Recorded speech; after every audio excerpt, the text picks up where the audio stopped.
The court ladies looked out the window, seeing the twins up to their old tricks. It was impossible to help the new governess. His Majesty's orders are not to be discussed. Meanwhile, a young girl walked with children in the park. Truthfully, it was the last lap, as they needed to get in a bit of practice today.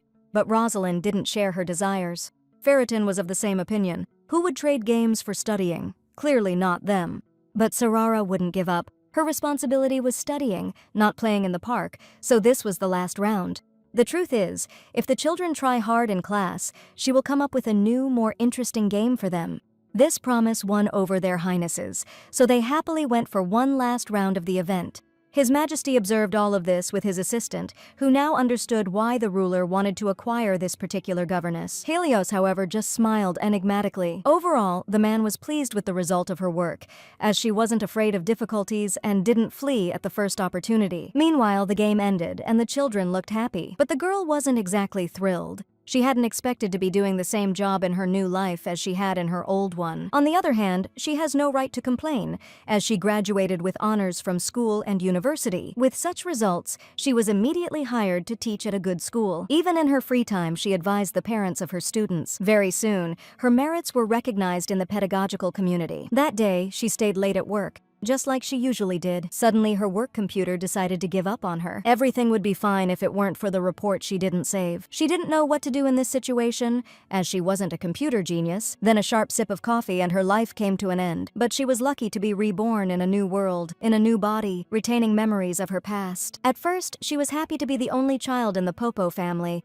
until they were brutally deceived, stripped of all land and money, burdened with a pile of debt. This event greatly shook her parents' health and well-being. At merely 15, she watched them depart this world. 54 characters. With nothing to do, Sarara began her search for a job to fill her time. But it was extremely difficult, as she did not possess magic. And in many job postings, that was a key requirement. She just couldn't give up. Debts wouldn't pay themselves, and she didn't want to end up in slavery. And if you think about it, who can teach kids better than her? In her past life, she never had enough time for private lessons, but here, she could build a fortune from this. Now we need to understand exactly what to teach children. Clearly not magic and fencing. And after 3 years, she achieved a result that everyone was talking about. It wasn't easy, but in 3 years, she managed to pay off all her debts, and now she can live life to the fullest. But from time to time, she had to work for some truly vile people. They were bothering her, so the girl politely tried to rein them in. But unfortunately, the Duke was quite foolish, understanding neither hints nor plain text. So she showered him with pretty words about her daughter's future successes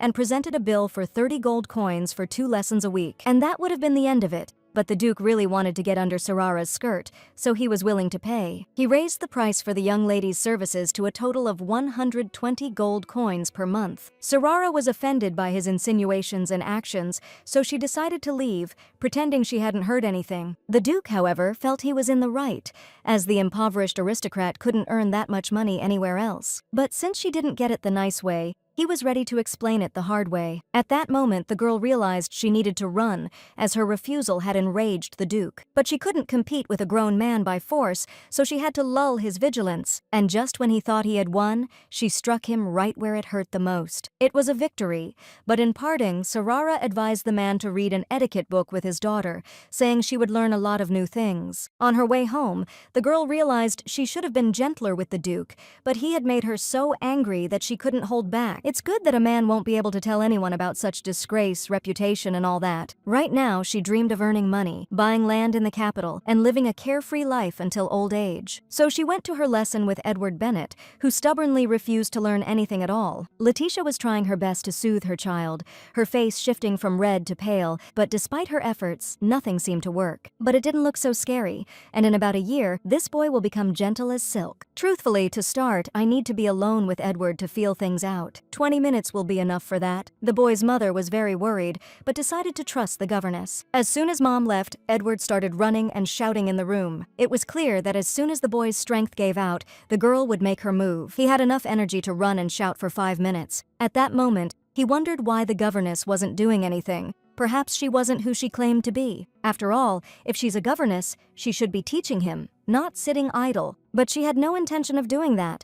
The boy could keep running, jumping, and shouting. The boy didn't expect such a turn of events, and it's no wonder because other governesses fussed over him like he was a prince, but Sarara didn't do that, breaking the mold. It was interesting to see how Edward would handle the new situation. 5 more minutes passed, the room was quiet, and the girl decided to start packing her things. But as soon as she looked at the boy, it became clear the client was ready to learn. The result had to be cemented with a sweet bribe. The boy thought a long time, and Sarara ate the candy herself. Then she poured a pile of candies onto the table. The boy couldn't help himself and snatched a candy. The girl noticed it right away. Edward came up with a story about how a candy fell on the floor, and he picked it up. We made contact. Now we just need to enjoy some sweets together. And in the process, the boy can explain why he doesn't want to study. The thing is, the parents pressured the child every day, saying he had to study because he was the future Marquise. They can't even have a meal together or read a book without those lectures. Now the situation has become clearer, so the girl decided to approach it from a different angle, because even though her lessons are boring, there are always plenty of candies. After that, the girl went to leave, but Edward stopped her. The boy couldn't believe that Sarara refused to train him, but it was true. The girl only teaches the kids who genuinely want to learn from her. The truth is, Edward wouldn't let her go. He was curious if he could eat candies during her lessons. Sure you can. And of course it was a win. Meanwhile, Letitia tried to figure out why the room was so quiet. The woman thought that since Sarara was only 23 years old and Edward was a difficult child, all hope was lost. As soon as she stepped into the room, she immediately noticed her son, who looked quite embarrassed, holding hands with the smiling governess. After that, the boy confidently said he wanted to learn from Sarara. This was the best news for the Marquise in a long time. The lessons were now much calmer, and the boy eagerly anticipated each one that came. Letitia was thrilled with her son's success, not just in school, but in his behavior too. Sarara believed this was just the beginning, as the boy had immense potential for growth. Letitia understood this herself and was willing to pay any price to ensure it continued this way. Nevertheless, the woman had one question she wanted to ask the girl about something. She was curious about what the governess did to make her son interested in studying. The girl chose not to tell the truth, saying that she only sparked an interest that had been in the boy before. In that case, everything is fine, but Letitia also had news for Sarara. She had an audience with the emperor the other day. Many tales about Helios Sarara circulated, as every lady in the empire secretly harbored feelings for him. But that's not the point now. It all started when the Marquise, at the emperor's, began praising his son's academic and behavioral successes. The man became interested in this, as he himself had a younger brother and sister, and he was curious how Edward went from being a very unruly child to a diligent boy. Sarara concluded that Rosalind and Ferriton were quite the troublemakers, and it was true. Letitia even visited the palace about this matter. This was, in a way, a tribute, as the Marquise had spent a considerable amount of time teaching Helios. But the emperor asked the woman during their meeting how she managed to reform her son. Letitia didn't hold anything back and vividly described her talented governess in great detail. Meanwhile, the emperor was busy at the palace. It was noticeable that His Majesty was very tired. Rosalind and Ferriton were making Helios play with them again, almost until morning. Even though the man didn't get much sleep after that, he couldn't neglect the younger ones. It was already hard enough for them after their parents' death. Helios also had a hard time, and he respected his parents for their courage, as they had given birth to twins despite their age. But exactly 3 months later, they died in a train crash. At that moment, a scared assistant burst into the office. Jean was struggling with the twins and asked for help from His Majesty. They used magic to dig up all the lawns around the palace,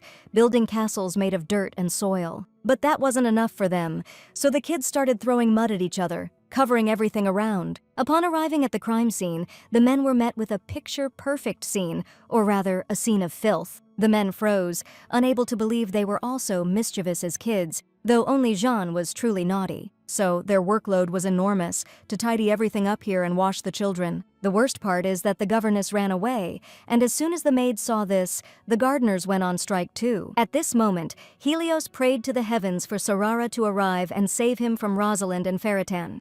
At this very moment, Sarara was attending a lesson with Countess Adriel, who had heard rumors the girl would be working at court. It was all just rumors that everyone around happily passed along to each other. Only the Countess believed it was true, since Marchioness Bennet spoke of it confidently at the last tea party. Nevertheless, Adriana understood where it was coming from. The Emperor had recently announced that he was looking for a new governess, and her background did not matter. After all, Helios is one of those wise people who first assess a person's skills, not their background or lineage. At first, many doubted him because of his age, but soon they realized he was worthy of sitting on the throne and ruling the empire. Adriana never doubted him. Such a beautiful person can't possibly be useless in any way. It was all clear with that. I would like to hear a woman's opinion about the twins. The Countess was in no hurry to open up, but then she said that Gemini and Helios were too different in character. They say that during the day they torment their servants, and at night they cry out, missing their parents. Adriel fell silent, realizing she had no right to discuss the imperial family, while Sarara should read the newspaper articles. The girl took advantage of this advice in the evening. After reading several articles, Sarara understood why the emperor was looking for her. Rosalind and Ferriton did something that nearly made her hair stand on end in shock. But those were just the opening chapters, with an erotic story about the emperor. It was too much for her psyche. How could you print a fanfic in a news publication? At that moment, someone knocked on her room door. He was a messenger with a letter that had clearly come from the imperial palace. It was personally written by Helios, who very politely asked her to become the governess for his brother and sister. Until the very end, the girl hoped this wouldn't happen, but the emperor needed her assistance. Backing out would be smart, huge risk of falling short, but her career was soaring even without such troubles. She just didn't know that refusing so easily wouldn't work out, as evidenced by the arrival of unexpected guests the very next day. Sarara let them in but was frightened, believing they would kill her right there for refusing. But nothing happened for a while, and then the guests took off their hoods, and it became clear that the emperor himself had come to her. The man decided to lean on his authority and charm. Nevertheless, he didn't want the girl to feel scared or anxious because of him. She understood what the man was getting at, so for the umpteenth time, she reiterated her reasons for refusing his offer. But Helios understood perfectly that it was all nonsense, and it was more likely that his younger children were too noisy and troublesome. This attitude was nothing new to the emperor, but he tried to explain the actions of his brother and sister. So he once again asked the girl to turn her anger into kindness and work for him. Perhaps she would have refused, but 500 gold pieces a month dramatically changed her answer. Moreover, Helios was willing to pay even more if 500 gold was not enough for her. This slightly confused the young woman, and she asked the emperor if he knew how much she earned each month. The man knew exactly how much the girl earned, but it was hard for her to work with 2 children, so he decided to double her payment. He'll be very happy when Sarara takes his brother and sister under her wing. The young woman finally agreed, but His Majesty had to wait a bit while she prepared the employment contract. However, she had no need to worry, as His Majesty's assistants had already prepared the necessary agreement themselves. The most interesting part was that the document's text was identical to her own. Helios did not comment on this, but there was a section where she always wrote down the parents' individual wishes. Therefore, the man could communicate any requests regarding the educational process that she could fulfill during working hours. It was intriguing, and Helios asked Sarara to come to him after each class with a report on the little one's progress. It would be wonderful if the girl could stay in her job for at least 6 months. It wasn't exactly difficult. What was difficult was the emperor's wish to feed and put the little ones to bed. So, she also has to take on the role of a nanny. It's a good thing she had some experience in her past life. With the emperor's wishes concluded, the governess was free to work as she saw fit, without further interference. After adding a few clauses and signing the contract, the girl handed it over to the emperor. The man also signed the papers. Soon they will have close cooperation ahead of them. The delegation was heading to the palace. Raphael worried that Sarara would run away, like all the governesses before her. Helios didn't rush to conclusions, as the Marquise's daughter wouldn't praise someone without reason. It was hopeful, but not for Raphael. He was a skeptic who would soon die of sleep deprivation. Meanwhile, at the palace, Rosalind hysterically refused to eat until Helios arrived. She didn't care what the servants thought, so she paid no mind to the fact that the contents of her plate had spilled right onto the maid. For Heli, it was nothing new, but Rosalind needs to understand that the emperor will be late today, and they will have to eat. But the girl kept screaming and sticking to her guns. When suddenly she noticed that Ferriton was calm and not being fussy. The girl was angry because her brother forgot they had to wait for Helios before eating. If they eat now, the older brother will think he doesn't need to eat with them and will stop doing it altogether. This affected the boy, and he also refused to eat his meal. At that moment, the emperor entered the hall. Helios knew the kids hadn't eaten, so he planned to feed them himself. Next to their older brother, the twins were calm, and they ate their dinner with gusto. Seeing the younger ones in good spirits, the young man informed them that they would have a new governess tomorrow. But this was bad news for the children. Rosalind started screaming and crying again, thinking her older brother would forget them and never return. Though Ferritin didn't cry out, he wept softly, wishing Helios would always be by his side. It pained the man to see his brothers and sisters' tears. The children calmed down, it was time to sleep, and Helios decided to read to them.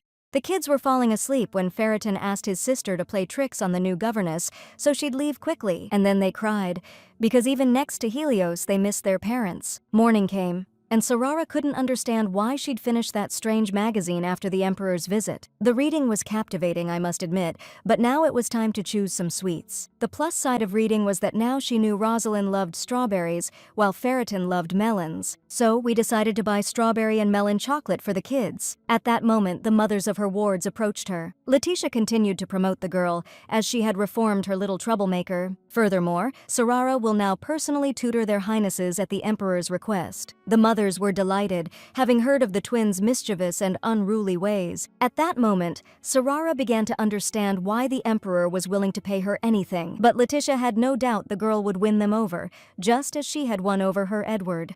The next day, Sarara was ready to enter her first battle, having packed a bunch of assorted odds and ends. The carriage has arrived, ready to take her to the palace. Jean had already met her at the palace. He was incredibly happy to see the new governess and hoped she had arrived safely. Then the young man introduced himself to the girl. She answered him the same way, which embarrassed the young knight.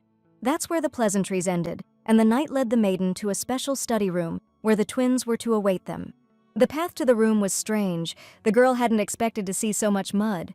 And this was the result of the twins' latest prank. Good thing the palace itself looked adequate. Truthfully, it was too quiet here, as if in a crypt. A bad feeling crept into my mind, and it was no surprise as there was no one in the room. It was hard to admit, but the kids ran away, and I needed to find out where. But the Emperor had warned Jean about this, and he missed it all. Now it's clear why the servants were gone. They were likely looking for the children. Sierra also set out on her quest to find her charges. She was confident she'd find them, as no one had ever outplayed her at hide-and-seek. The search went on for a long time, when suddenly the girl found a door ajar. But there was no one in this room either. At that moment, Ferritin pulled back the shower curtain and aimed the hose at Sararu, and there stands the girl in a puddle, her clothes drenched. It's sad that she didn't have any mana. I wonder if Ferritin at least had some fun. Her calmness puzzled the young boy deeply, as did her kindness, guiding him to stand firm with her words and support. They stepped out of the bathroom together, discussing the girl's age, as she had mentioned an unimaginable number. So the boy didn't believe her, but he was so engrossed in the matter that he walked calmly alongside Sarara. It was a temporary measure, and we urgently needed to figure out how to capture his attention, as well as find Rosalind. At that moment, a brilliant idea struck her. If she could make Ferritin laugh, he would show her where Rosalind was. So she suggested taking the boy for a ride in the cart, just like a real carriage. The boy was fired up by this idea, and it's no wonder because children in the Empire adored fast rides, albeit in carts or carriages. So Serafina asked the maids to find them a suitable cart. They brought her just the right transport. As soon as Ferritin saw him, his enthusiasm immediately started to fade away. Sarara had to persuade the boy not to turn away his sweet little nose and to try their little prank instead. But as soon as His Highness was placed in the carriage and taken away, he smiled wide, showing all 32 teeth. They were driving fast, so Ferritanu needed to hold on tighter. We rode for a long time. At one point, the girl wanted to fall and not get up again from exhaustion. But the little prince was happy, for Helios had not deceived him. The new governess was cheerful. The boy even thought that if Sarara liked Rosalind, then he wouldn't have anything against her either. But now he had to fulfill his part of the deal and hand over his sister. Ferritin didn't know what to do, because he had previously promised his sister to hide from the governess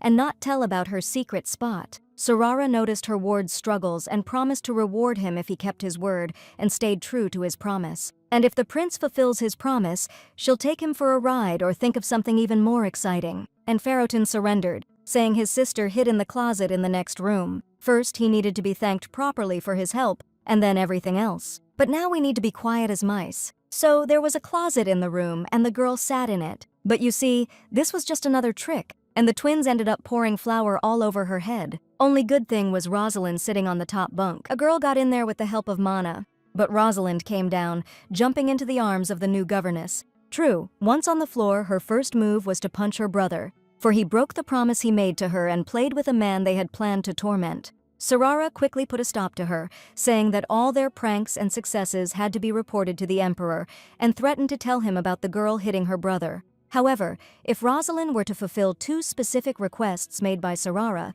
then she would refrain from mentioning the matter to the Emperor. It was a choice without a choice, but the girl was ready to cooperate. First, Rosalind needed to apologize to Ferriton for her actions. If the girl doesn't do this, then Sarara won't give her a ride in the carriage. Then she placed the little prince inside it, skillfully tempting the little princess. The girl also wanted to ride, but she didn't understand why she had to apologize to her brother. Since she hesitated, Sarara decided to only roll Ferritada, when suddenly the princess stopped her, and then she forced herself to apologize. However, she spoke so softly that the governess had to ask her to repeat her apology in a louder voice. Although Rosalind didn't want to do it, she repeated it. This wasn't enough, so Sarara asked the girl to hug her brother as a sign of eternal friendship. Children had never done this, so they were embarrassed. Nevertheless, the princess hugged her brother, scaring him. But it wasn't right or like that. The girl felt it too and fixed herself. She even felt like sincerely apologizing to him from the heart. Ferriton accepted her apology and asked her for forgiveness too.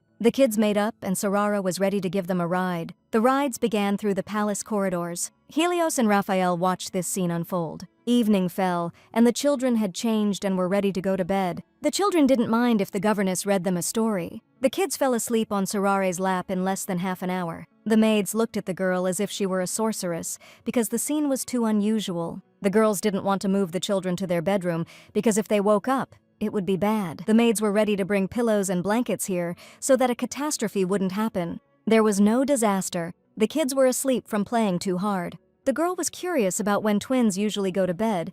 In general, it should be done by 9 at the latest. The maids didn't comment on this, but only said that the children always looked forward to their older brother's arrival. But when Helios came, he would stay with them until morning, not getting enough sleep, but comforting the little ones. The maids felt sorry for Sarara, that today had been difficult for her, but she wasn't worried about it. In the end, Sarara went to her room, but on the way she met Jean, who understood that the girl was very tired today. Her clothes were soaked, so he draped his jacket over her shoulders to keep her warm. It was embarrassing, but the girl was grateful for the care. But the workday wasn't over yet, and it was time to report to the Emperor. Meanwhile, the man was examining some documents. He was so focused that he didn't hear her call out to him the first time. But as soon as he noticed her, he chuckled a bit at her strange appearance and demeanor. Nevertheless, he composed himself and prepared to listen to her report after she took her seat. Approximately 110 characters. The Emperor sat down next to the girl, who now understood the aristocrats that were going crazy over him.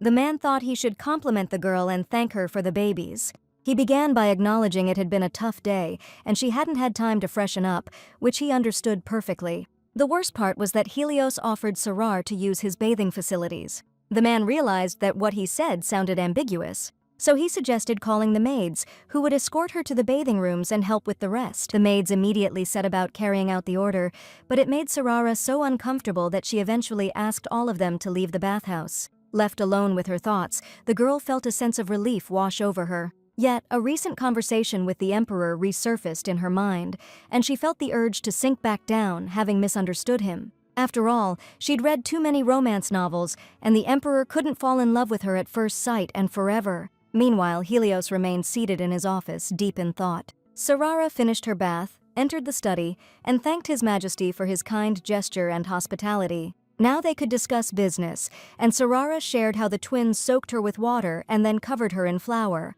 The mischief ended there, as the girl made them learn the traditional dance of the Empire, and after the 20th repetition, they fell asleep without any trouble. It was amazing, and Helios couldn't believe the little ones were already asleep. But he was grateful to the governess for her work, noting that it had gotten colder, so he planned to bring her warm clothes, but she refused his offer outright. She wore Jean's jacket on her shoulders, and with that, Helios was ready to listen to a detailed account of the lesson. The girl emphasized in her report the dance they were teaching the children. The kids loved it so much they wanted to keep going even when tired. Morning came and the children waited for the governess in the study.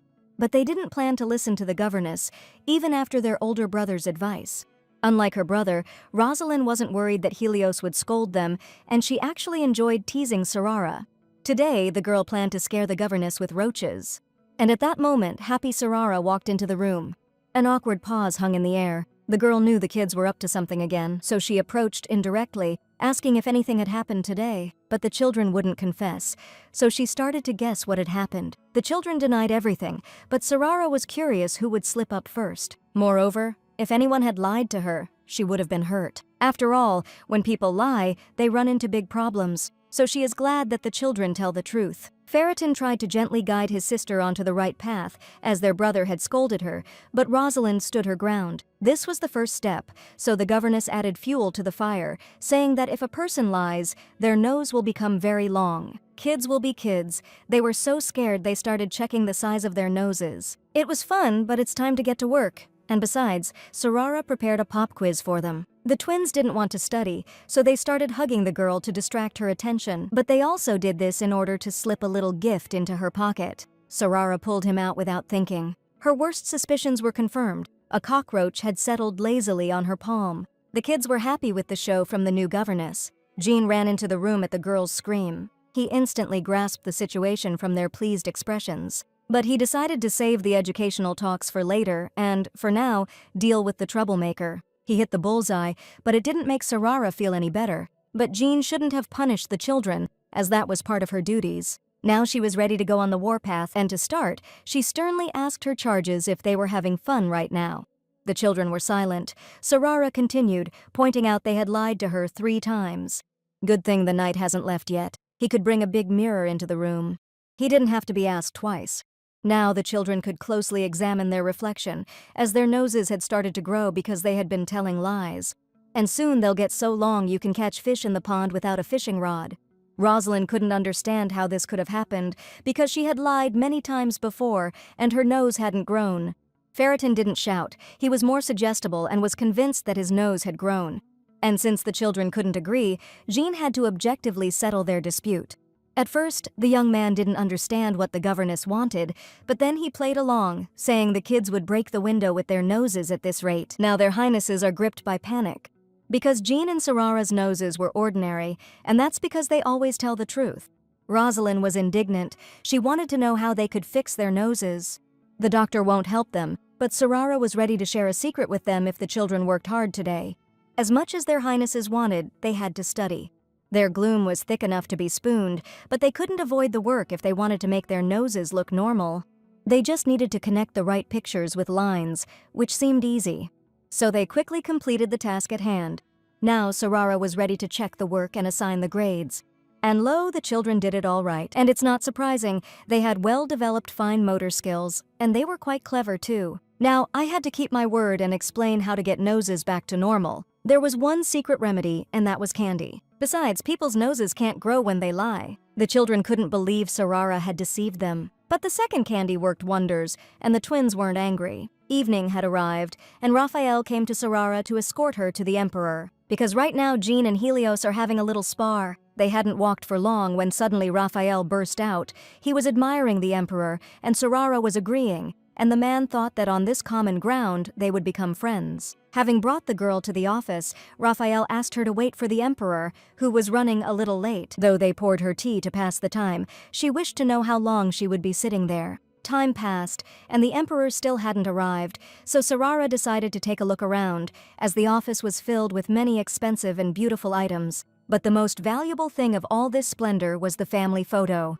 It's reasonable to assume that Helios was around 20 years old at that time, and even though he wasn't in this photo, he would have looked perfect with her. At that moment, the girl suddenly realized that the imperial family, before the tragedy, had been the happiest in the empire. Former Empress Charlotte was born into a noble family and had an impeccable reputation, while Emperor Endymion earned a reputation as a just ruler. Their union was not political or contractual. They were bound by true love at one of the celebrations in the palace. A year later, Helios was born to them. The most interesting thing is that throughout all the years of their marriage, Emperor Endymion never took a mistress. There was only room in his heart and bed for Charlotte. So the heavens rewarded them with twins. It must have been so difficult for the children to lose their parents at such a young age. Overall, there were many rumors in the empire about that accident, and some even believed it was a contract killing. The engineer claimed that a certain beautiful woman had cast a spell on him, but those were matters of the past. Sarara understood Helios and the twins perfectly,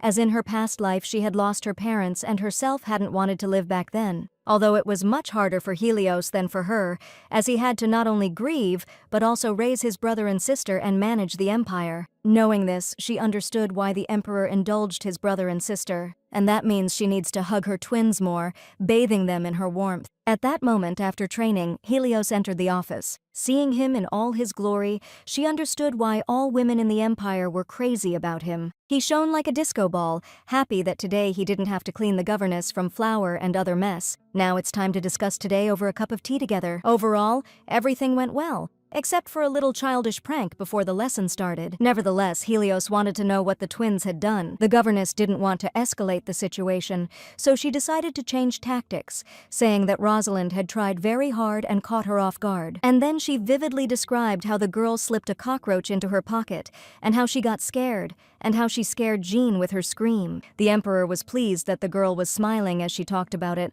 but he knew that the twins often went overboard with their antics, so he was worried. But it wasn't worth it. The lesson went well afterwards. The girl even conducted a test. She tested the children's knowledge and comparatively analyzed it with that of other children their age. On one hand, Helios listened intently, but on the other, he decided to tease her a bit, asking about her future plans for her own children. Quite quickly, Sarara realized what the man was doing, so she asked him not to joke and to carefully review the documents. This indicates that their highnesses are very gifted children. After that, Sarara briefed the emperor on the training plan for the near future. Besides, her program was perfect after all. It was put together by South Korea's best professors. But for now, she really wanted to ask Helios to postpone the twins' training in magic and swordsmanship. It's better to focus on the basics now and establish a trusting relationship with them, so the re-education process goes smoothly. Helios did not resist, knowing that the girl was right. A new day began, and the twins played in their room. They were pondering how to play a prank on Sarah today. They enjoyed teasing her, as her reactions were always amusing and brought them joy. She never yelled or scolded them. It seemed like she was even having fun. And besides, she's very beautiful. Faratanu actually likes Sarara a little bit, but Rosalind didn't even think about it at all. If you think about it, the girl didn't hate the governess, and in the 2 weeks she hadn't done anything bad to her, and overall, she was trustworthy. And Sarara did many other things with interest and from the heart, so Rosalind wondered if perhaps she should stop playing pranks on her. Ferritin was just a bit afraid that if they didn't do it, one day Sarara would leave them for good. The girl understood this too, but she feared that soon Helios would forget about them, and she wanted to spend as much time as possible with her brothers. At that moment, Jean entered the room, relieved that the kids hadn't run away anywhere. The twins immediately realized their big brother wouldn't come. He was busy today, just like yesterday and the day before. Rosalind was close to tears. She was scared that Helios might not come by in the evening.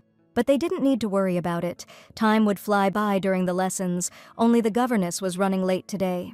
Meanwhile, the twins hatched a new plan for mischief, and for this, they needed more information about the girl. The only interesting fact that Jean knew about her was that the governess did not possess any magical abilities. She's also afraid of heights and can't ride a horse. Therefore, the twins decided to lift the girl to a height using magic and observe her reaction to the situation. At that moment, it dawned on Jean that their highnesses planned to use this information against the governess. But it was too late to cry over spilled milk. The knight would have gladly warned Sarara about the prank, but he had to leave, so he asked the children not to do anything they would regret. He understood his words would be ignored, but there was nothing more he could do. Meanwhile, Sarara had already arrived for her lesson. But as soon as she entered the room, she saw a tearful Ferritin in the corner. She was genuinely scared because Rosalind wasn't there with her brother. But as soon as the girl looked up, she saw the princess hanging from the ceiling. She was crying because she was very scared. Sarara understood that it was most likely due to the mana that had gotten out of control.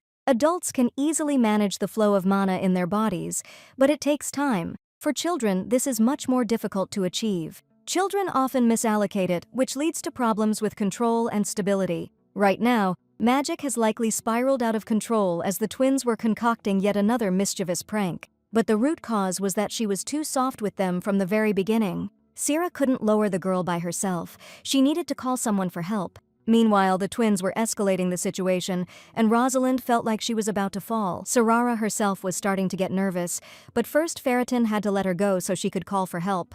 But the boy wouldn't let her go, because if they called other people, Helios would find out what they had done, and would be angry with them for breaking their promise. Sarara promised not to tell the emperor about it, but she couldn't let the princess off the hook herself. But to help the girl, it was necessary to calm Ferritin down.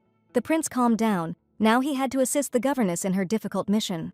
To do this, the boy needed to step aside, let her be, and not interfere. Now he had to think of a way to reach the ceiling. She didn't have any magic, so she resorted to improvised tools, and the table was just perfect for that. But the height was still insufficient, and Rosalind had to stretch considerably for Sarara to be able to grab her. After several attempts, the governess finally reached the girl at last, but their joy was short-lived. Sarara's heels gave way, and she fell with Rosalind to the floor. The fall was painful, and clearly not the most successful. But Sarara didn't worry about herself. It was important to see if Rosalind was okay. If she'd broken anything, the girl was fine, which couldn't be said for the governess. Only now did the kids realize that the girl was in pain, even though she tried to show otherwise. In reality, not only was her head aching, but it was also spinning quite a bit. It terrified the children so much that they cried and begged her not to die. It's hard to die from this. She just has trouble standing up now. Now, children need to realize that their pranks are often not harmless and can have these kinds of unpleasant consequences. Because if something had gone wrong today, and she had fallen even less fortunately, she could have died. She was about to go and tend to the wound now. While she's doing that, their highnesses should wash up and sit quietly until she returns. Meanwhile, one of the maids was helping the girl tend to her wound, which was still bleeding. It would be great to use divine power for healing right now, but no one had it. So a bandage is our everything. The mini-break quickly came to an end, and Sarara had to go to their highnesses. To everyone's surprise, the twins sat quietly, their heads down in the study room. They asked Sarara for forgiveness for their actions, understanding that they could have caused her death. How she wished to hug and comfort them, but it was still too early to do so. Rosalind first promised she would always obey Sarara from now on. Ferritin supported his sister's impulse. It was a good result that needed to be consolidated. Hugs were the best choice for this purpose, really. The children couldn't calm down at all, but Sarara believed that from this day on, they would behave well. Their eyes were swollen and sore from all the tears. Something needed to be done about this situation, so Sarara asked the maid to bring her a towel, some ice, and a glass of cold water. It was all for the children, as the girl understood that she had been strict today, but it would only benefit them. After the twins had a drink, it was time to get down to the ice. Having wrapped it in clean handkerchiefs, the girl placed it on the children's eyes. Her efforts improved the atmosphere in the room. Now it was possible to study a bit, for example, mathematics. The learning method delighted the twins. Evening came. It was time to sleep. Sarara decided to read the children a bedtime story, approximately 96 characters. It was good that the bed was moved to the study room, making it easier for the girl to put the children to sleep. Ferritin was already asleep, but Rosalind couldn't sleep. The princess was worried about what had happened that morning,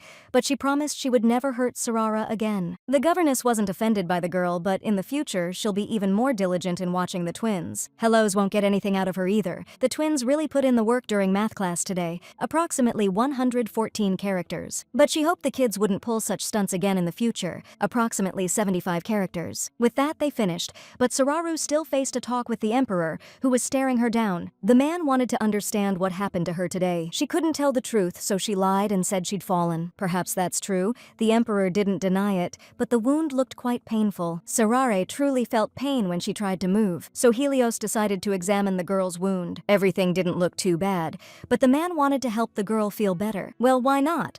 After all, the emperor possesses divine power. Moreover, his mana won't run out after just one small healing session, and as her employer, he needs to take care of the girl's health. This treatment won't take much time either. In less than 5 minutes, there was no trace of the wound on Sarara's forehead, but Helios now wanted to know what had happened to her. No matter how much the girl assured him she had fallen, he didn't believe her. I wonder if she'll tell him the truth when he gets close to her. 70 characters. But he quickly reconsidered, and the girl switched to work mode. 69 characters. She started showing the children's drawings, saying that Ferritin draws better than Rosalind, even though it's generally accepted that girls draw better. Sarara also reported that the children danced well today at the end of the lesson. At that moment, Raphael peeked into the office and announced the time. Sarara hurried home, and the aide reminded the emperor that she needed to be released before 10 o'clock in the evening. Helios, not listening to the assistant's angry speech, went over to the twins. Amazingly, after Sarara started working for him, the children began to fall asleep early. And what's more,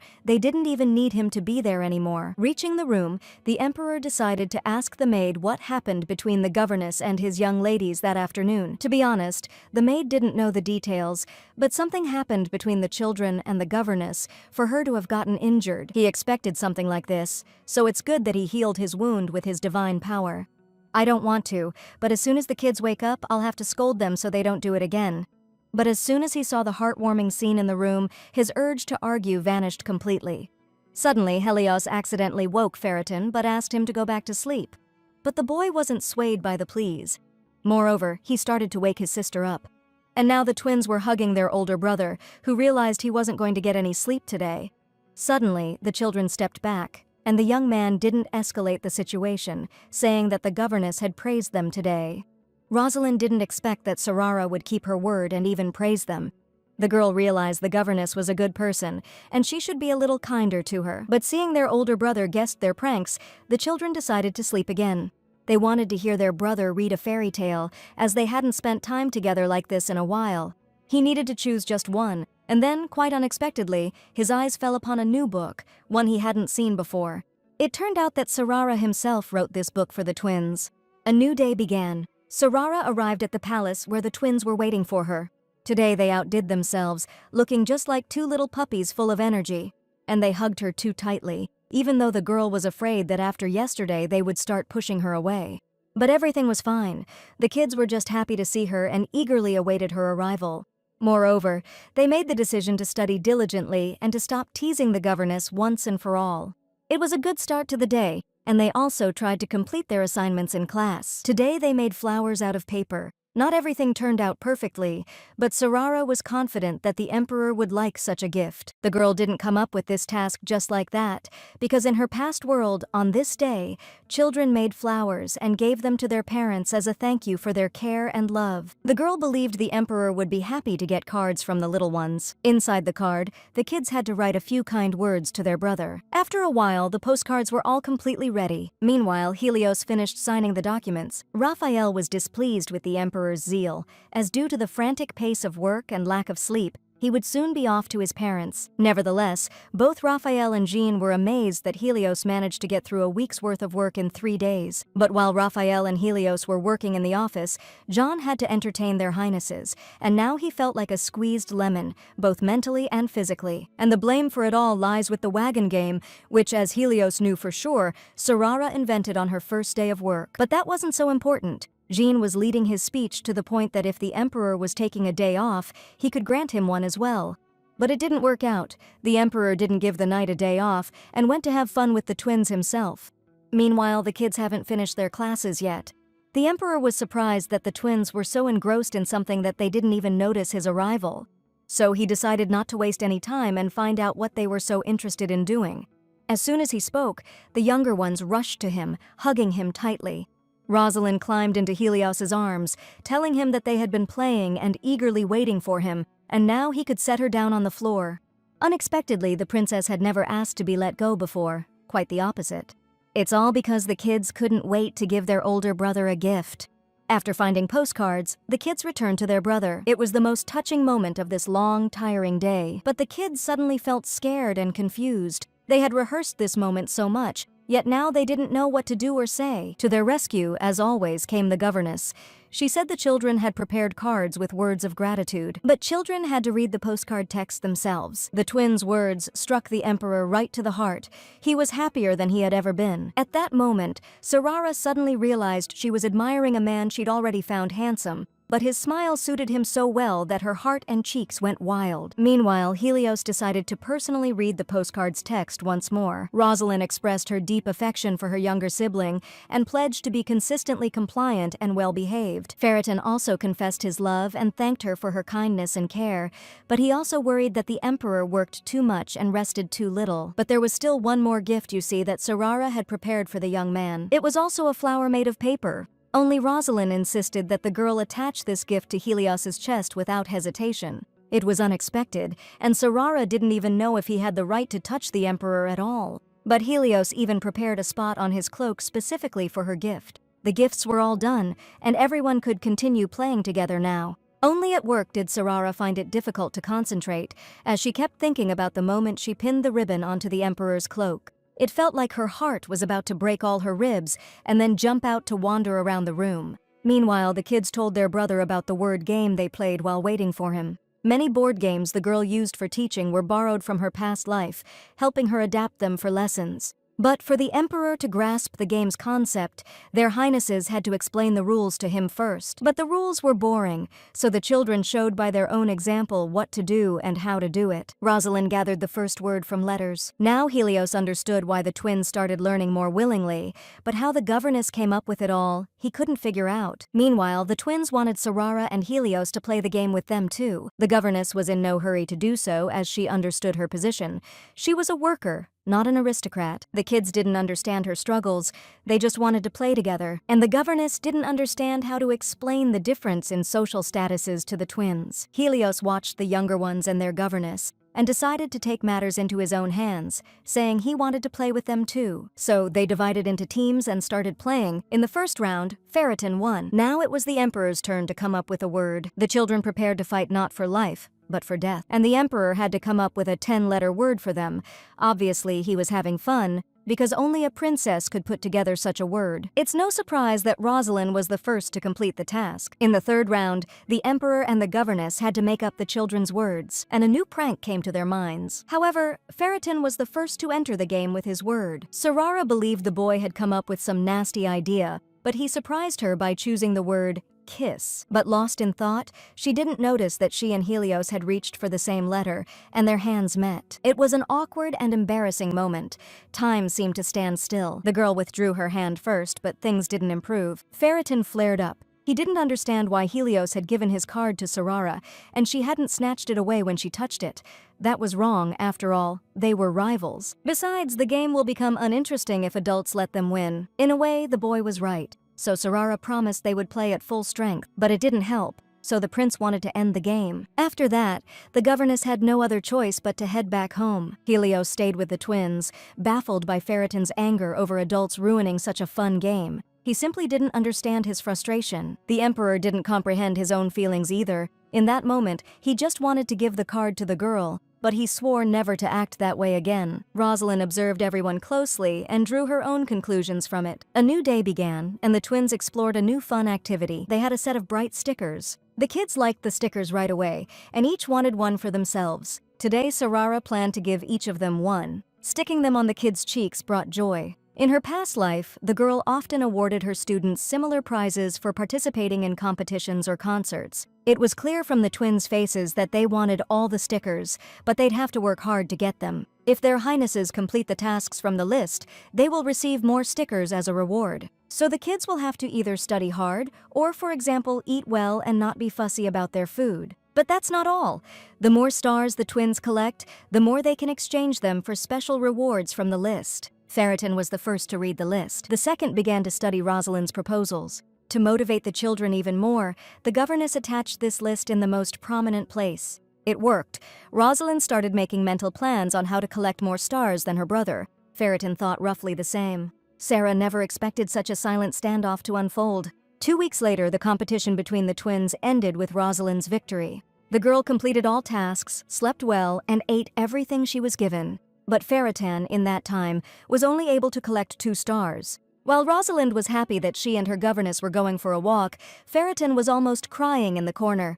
But no one was going to leave the boy alone in the room. Yes, he couldn't collect the required number of stickers, but they'll take him on the walk with Sarara. The governess was glad Rosalind asked her brother along without prompting. At the same time, Jean and Helios went for a short walk in the garden. Jean recalled how Sarara had mentioned that Rosalind had collected 20 stickers and had won a delightful outdoor excursion. The girl recently explained this very approach to the Emperor, approximately 69 characters. At first, Helios didn't believe in the effectiveness of such an approach, but now he sees that it has paid off. Once again, he was convinced that Sarara understood the hearts of twins far better than he did. Jean was also delighted with the girl, but it would have been absolutely wonderful if her social standing had been a little higher. Then she wouldn't have had to work so hard, and suitors would have lined up. For some reason, the Emperor really didn't like this. It was jealousy, but Jean misunderstood it and thought it was the illness Raphael had warned him about before. So he became overly attentive to Helios, which made her feel confused and uneasy.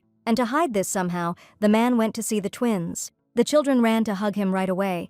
They were happy that their brother took the time for them in his busy schedule. The twins bragged about their success and win in the competition. But it wasn't exactly like that, as Rosalind pointed out, which is why they were ready to fight. Syrah was colorful and fragrant, though she didn't expect to see the Emperor here in broad daylight. Noticing the governess, the children ran to her, insisting that they hadn't been fighting and that they loved each other very much. But something about it felt off, so the kids hugged to make it more convincing. This time she will believe them, but now it's time to show Helios that they know how to properly greet the Emperor. It was a sign, and the twins gladly demonstrated their knowledge of etiquette. It was the perfect greeting that truly deserved nothing but praise. At that moment, Rosalind noticed that Helios and Sarara were looking at each other strangely, completely oblivious to everyone around them. The girl's confusion didn't escape the Emperor's notice, but she denied everything. Unlike his sister, Ferritin had something to say to adults. The boy was very hungry indeed. It was truly a brilliant idea,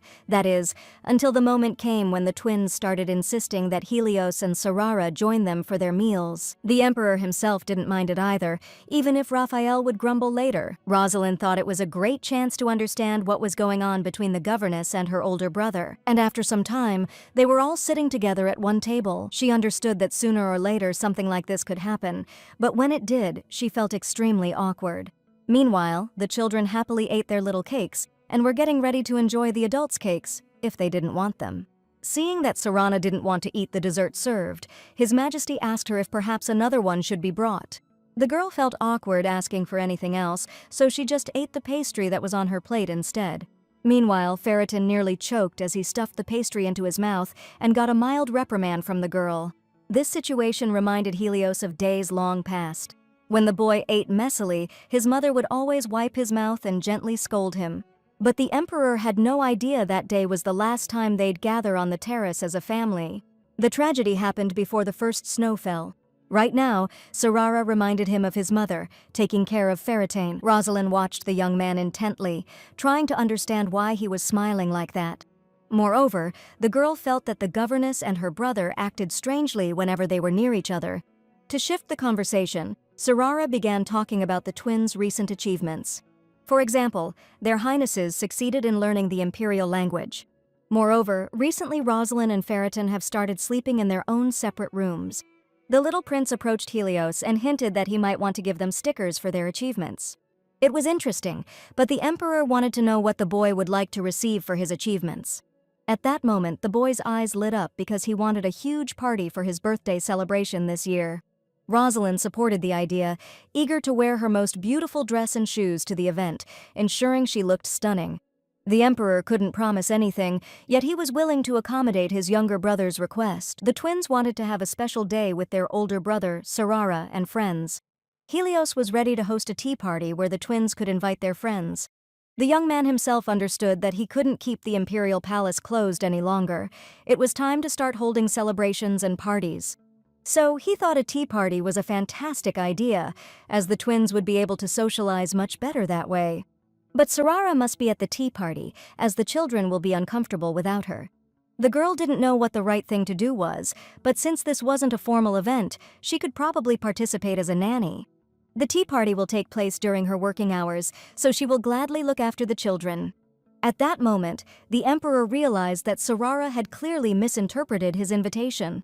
Meanwhile, the children took their governess for a walk, leaving their brother behind.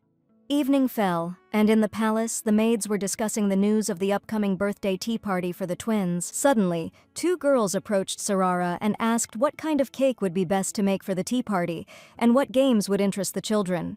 The maids also created several outfits for the twins, and they were eager to hear the young lady's opinion on this matter as well. There were too many questions, but the girl had no answers to them. Nevertheless, the day X arrived. Rosalind looked like an incredibly sweet little girl in her new dress. Sarara was delighted with the princess's appearance, for she had never seen a more beautiful girl in her life. It was the best compliment for the little princess. At that moment, Ferritin entered the room in full regalia.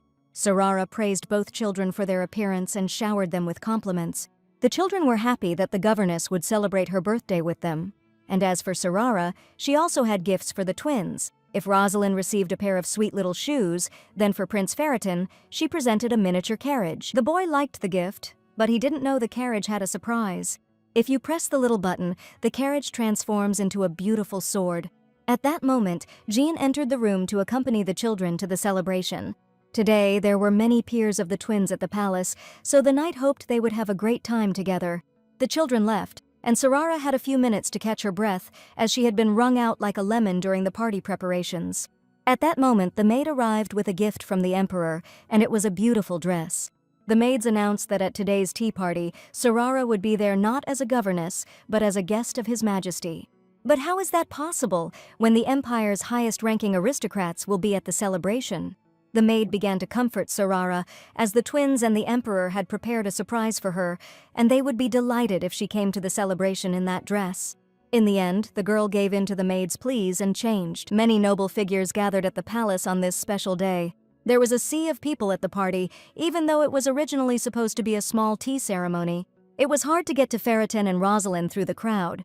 At that moment, Raphael approached the girl and thanked her for her active participation in organizing the event. At that moment, the girl noticed that among the guests were many of her students' parents, even the Duke who had been bothering her. Raphael noticed the girl's ambiguous reaction to Duke Besman, concluding that she found him extremely disagreeable.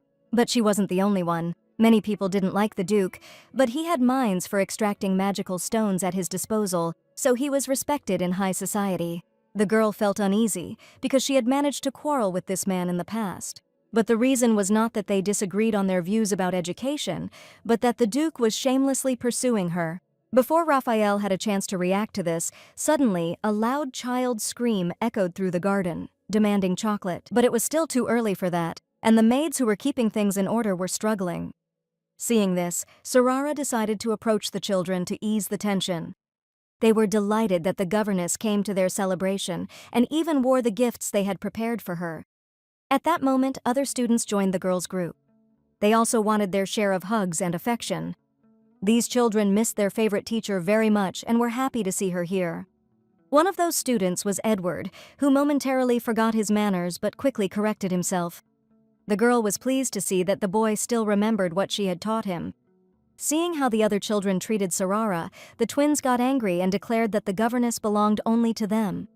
Such behavior was very displeasing to the young lady, and she took a moment to remind everyone that their highnesses are behaving rather poorly towards their guests. And furthermore, you see, she only had 2 hands, so she'll only be able to hold the hands of those children, who are behaving in the very best possible way. So the children raced to their places, sitting quietly to hold the governess's hand and support her with their presence.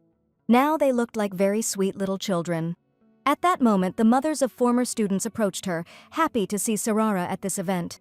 Letitia praised the girl for her work, as it was thanks to her that they were all gathered here. It was also interesting that there were many young ladies at the event who didn't even have children. They came here not for the twins, but solely to capture the emperor's attention and position themselves as potential future empresses. Moreover, it will soon be necessary to decide on a bride and conclude the marriage. Everyone believed that Sylvia Clocks had the best chance of becoming the new empress. It's all because this girl was the childhood friend of His Majesty, the king. But you see, if His Majesty happened to be secretly in love with someone, it certainly wasn't with the young Duchess. And at that moment, everyone heard and saw the fight between Princess Rosalind and Duke Besman's son. The girl not only hit him but also bit him hard. Even Sarah's hair stood on end from this spectacle. While everyone watched the princess beating the Duke's son, Sarara was trying to figure out where Ferriton was. The boy sat on the grass, weeping bitterly over a gift box, approximately 66 characters. Seeing the governess approach, the boy rushed to her, seeking comfort and solace from his troubles. Meanwhile, the other maids tried to pull Rosalind away from the boy, but they were having no success at all. Only thanks to Sarara did she let go of her abuser. The governess couldn't understand what could have happened for her to behave like that. Sarara asked the girl to come over to her. At first, she didn't want to do it, and then she threw herself into the governess's arms. Seeing the twins' reaction, the girl decided to take them aside and ask about what had just happened between them. After a while, the girl led the twins away to a quieter spot. The children were reluctant to share what had happened, but their demeanor made it clear that something unusual had occurred. Tears were just about to stream down their cheeks. Caramel saved them from hysterics. It turned out that Eliza was told that Helios would abandon the twins when he got married and had his own children. It's clear that a 7-year-old could come up with this, meaning he must have heard something like it from his father. It's no wonder that after such words, Rosalind hit Elise, and now she was crying, afraid that her older brother would really abandon them. Sarara began to calm the twins because something like this would never happen. Fariton hoped his brother wouldn't hate them because they had no one else but him. Of course, Helios will always be with them and will never stop loving them. At that moment, the girl finally understood that the saying about the apple perfectly suited the Duke and his son. But it was time to return to the guests. However, their highnesses refused to go to the place where Eliza was. But Sarara had asked him to do this, because ignoring Eliza would be the greatest punishment he could possibly face. Besides,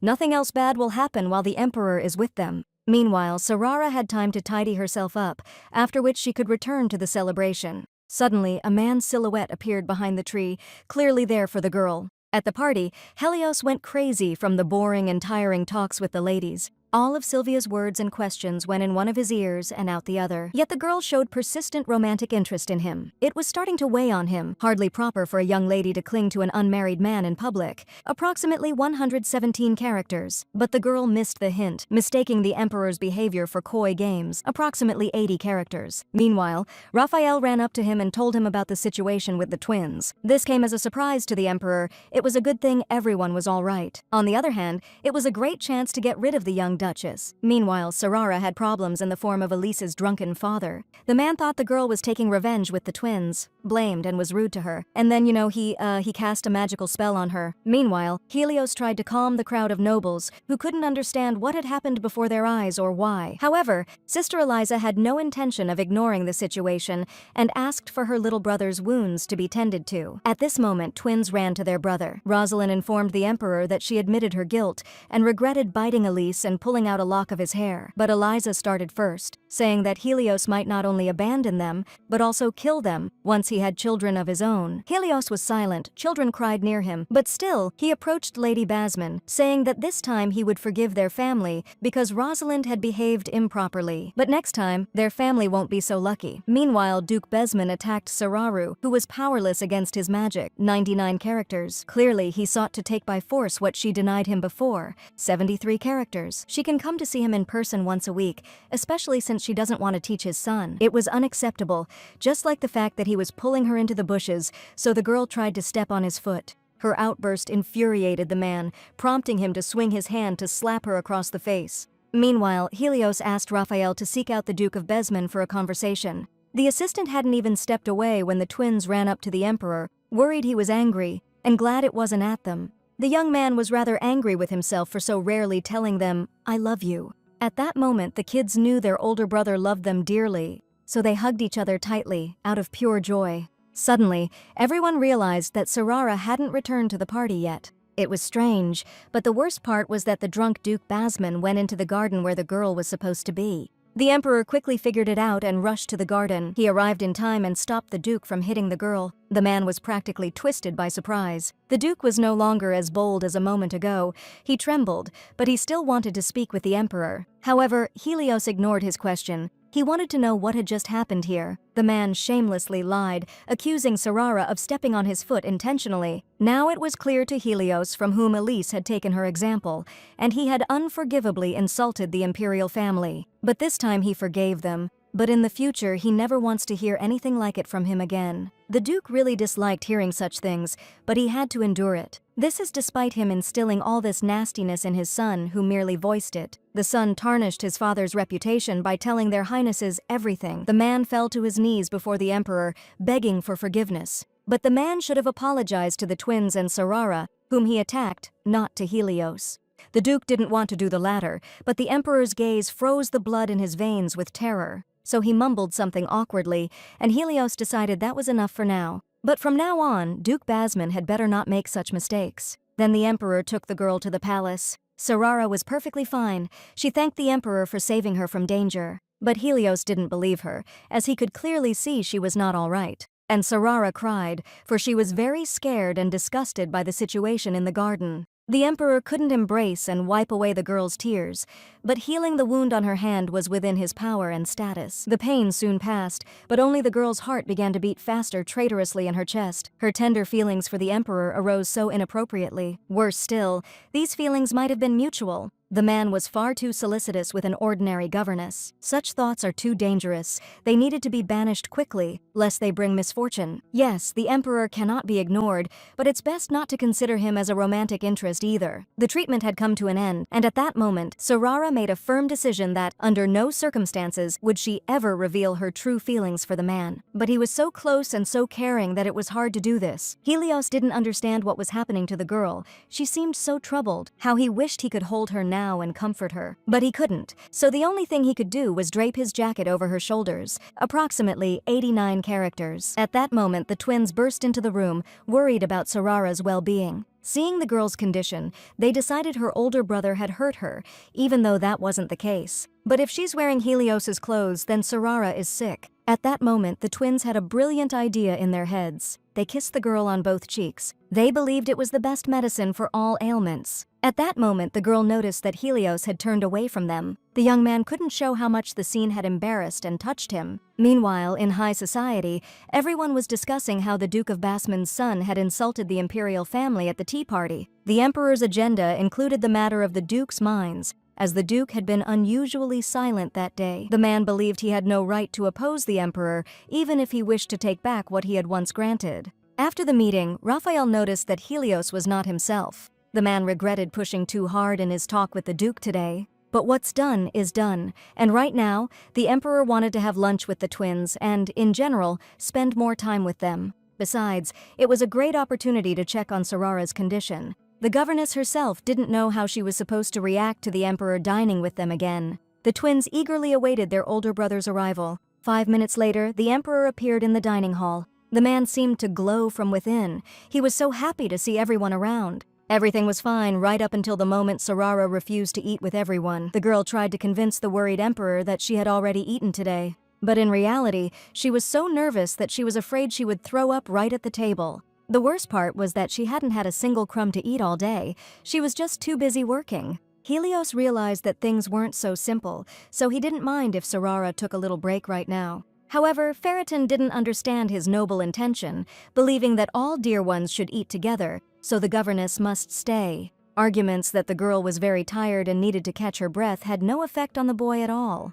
Because Ferriton really liked spending time with Sarara, and the food was always tastier next to her. So the girl stayed, even decided to cut the meat for the boy. At that moment, Rosalind asked Sarara if she would like to eat with them. But Sarara didn't respond, and Rosalind thought that perhaps Helios was displeased with her. Helios also sensed that a strange atmosphere had settled around the table. Rosalind continued to ponder, noting that even now Helios frowned, yet he remained the most handsome. Is Sarara really not paying attention to this at all, and the man doesn't interest her? And yet, the girl chose not to eat her carrots, which did not escape the governess's notice. So she promised that tomorrow, lunch would be entirely carrots. The emperor liked this approach very much, even though she always acted awkwardly around him. At that moment, completely different thoughts about the girl entered his head, which he tried to push away. Meanwhile, Rosalind finally started eating her carrots, as she didn't want to have a lunch entirely of carrots tomorrow. At that moment, Sarara was proud of the girl for eating everything. After eating, the kids went swimming with the maids, and the emperor had a word with the governess, but the girl didn't understand why they needed to sit so close together for that. If that was awkward, then she was mistaken. It became awkward when she had to lie to the emperor's face, saying she had already eaten, but Helios didn't believe her,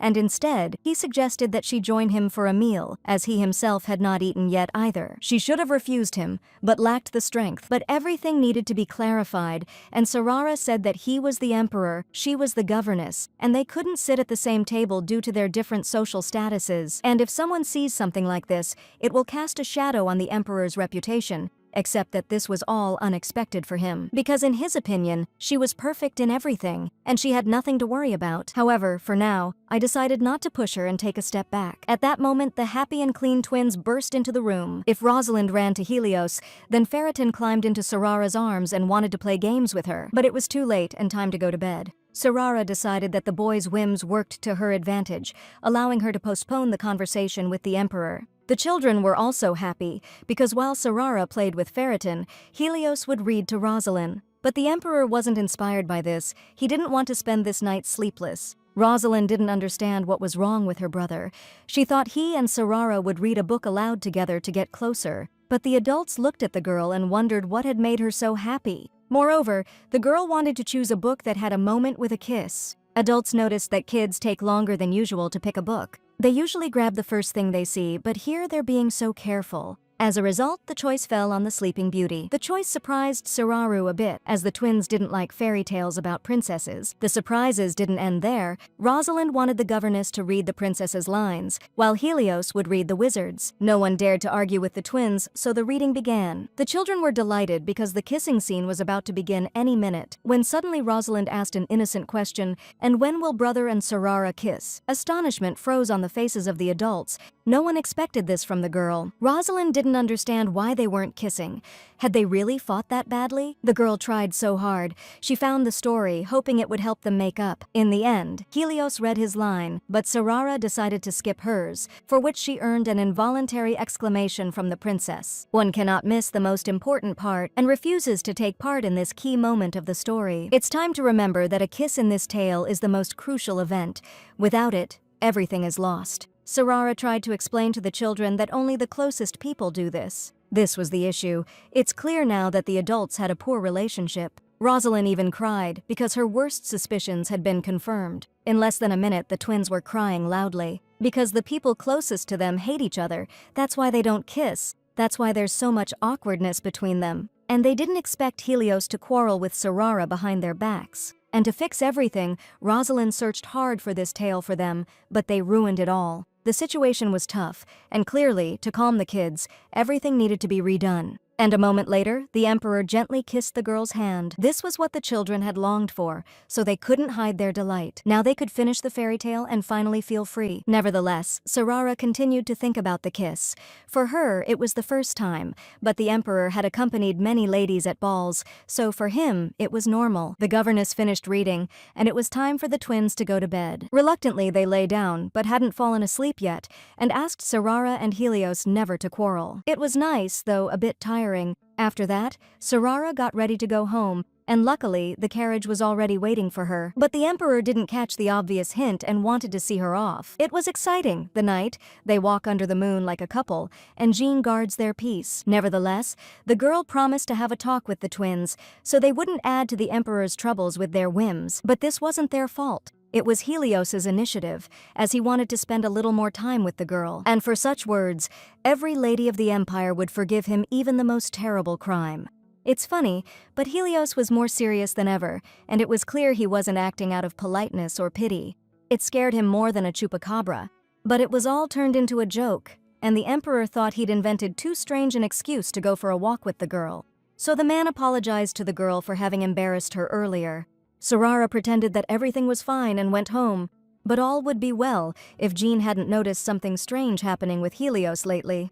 There was no response, and the emperor could not admit that he was jealous. A new day has arrived, bringing new problems. The advisors were pressing the emperor, demanding that he marry and secure an heir. If he's not ready for married life, then at least let him have a mistress. The emperor didn't want to deal with this issue, so he chose to postpone it for now. However, other matters needed urgent attention, and honestly, the man was already tired. But he realized he'd have to find a wife too, with a sea of candidate profiles to review, all of which needed careful consideration. Among them, he even found the profile of Duchess Clocks. On one hand, it was the perfect choice, but on the other, Helios fell into despair, picturing her next to him. Raphael understood the emperor, but he couldn't run from marriage forever, and sooner or later, he'd have to make a difficult choice. Helios understood this himself, as it is also one of the ruler's responsibilities. If that's the case, the emperor should pay attention to Lady Clocks. She is beautiful, smart, and powerful. And the best part is that you can use the wizards who serve her to strengthen the positions of the imperial family. For a long time, the Duchy of Clocks has monopolized many branches of magic, and even the court mages were trained by them. Their power in matters of magic is so great that they don't even rush to report to the emperor about their work. But even in his mind, Helios couldn't picture himself married to Sylvia. However, the time to meet the Duchess has arrived. The girl arrived on time, beaming with happiness. She was pleased the emperor agreed to walk with her in the garden. But she couldn't help but notice that Helios was tense today, and she suspected it was because of her proposal. It was partly true, as he believed that one should not rush into making a decision about marriage. This is true, but Sylvia was ready to act in the emperor's interests, and their duchy's magic would strengthen his position in the empire. Yes, that sounded good, and arranged marriages were the norm in their world, but he needed to think ahead about the twins and how his decision would affect them. On that note, Helios bid farewell to the young duchess. The girl didn't detain him but hoped their next meeting would bring a positive answer. Approximately 104 characters. The duchess dreamed she would soon live in a palace. Suddenly, she saw the emperor rush to his young ones and their governess after meeting with her. Together, they looked like a real, close-knit family. Sarara admitted the children asked them to accompany them to the meeting with His Majesty. At that moment, Sylvia realized that reaching her goal would not be so easy after all. Meanwhile, the emperor continued his walk with the governess and the children. Everything was fine until the kids started getting fussy because of the heat, so Helios decided to carry Ferritin. The boy kept squirming, refusing to be held. He too wanted to hold Sararu's hand as they walked. Evening fell unnoticed. The governess prepared to leave on time today, with no overtime work. It's all because the kids fell asleep quickly today since they were very tired from playing in the garden. That's good, but the girl was worried about the emperor's condition. He looked unusually weary today. 110 characters. He didn't comment on it at all, but the girl didn't need his words, as she could clearly see that he was carrying a heavy burden in his heart. Perhaps it's about the meeting with the Duchess of Clocks, but she shouldn't dwell on it. Suddenly, Helios suggested to the girl that they take a little walk, and this time she agreed. The walk was absolutely wonderful, but it seems that the emperor will have to pay for the overtime hours at a double rate. But all of this was just a joke on the girl's part. She didn't really need the reward for the walk. Nevertheless, the young man could afford to raise his salary by an additional 600 gold coins. And only after some time they turned it all into a joke. That made the young people laugh. At that moment, Helios realized that he had invited the girl for a walk just because he wanted to see her smile. Seeing the young man's condition, Sarara decided to sweeten his life a little, and so she gave him a few caramels. After all, sweets usually lift one's spirits, and that's exactly what the emperor needs right now. Now he knew how she comforts his younger brother and sister when they are being fussy. So the young man ate all the candies, even the ones that had melted a little. Sarara was almost in tears because she thought she had given the emperor some good candies, and these had melted, so she wanted to take them back. But Helios wasn't going to give away all the candy, though he might share one. He wasn't going to hand her the sweet directly. The girl might get her hands dirty, so she would have to eat from the emperor's hand. Sarara hesitated, but then she gathered her courage and ate the candy. In this way, they enjoyed their sweets together, and the girl couldn't help but think about how much Helios resembled his younger siblings, who absolutely adore caramel candies. Meanwhile, the man ate 3 pieces, after which he smiled. He feels very calm with his governess. In the evening, he had a lot of problems to deal with, managing the empire, the situation with his marriage, and the candidates for that role. Only near Sarara did he forget all his troubles and worries.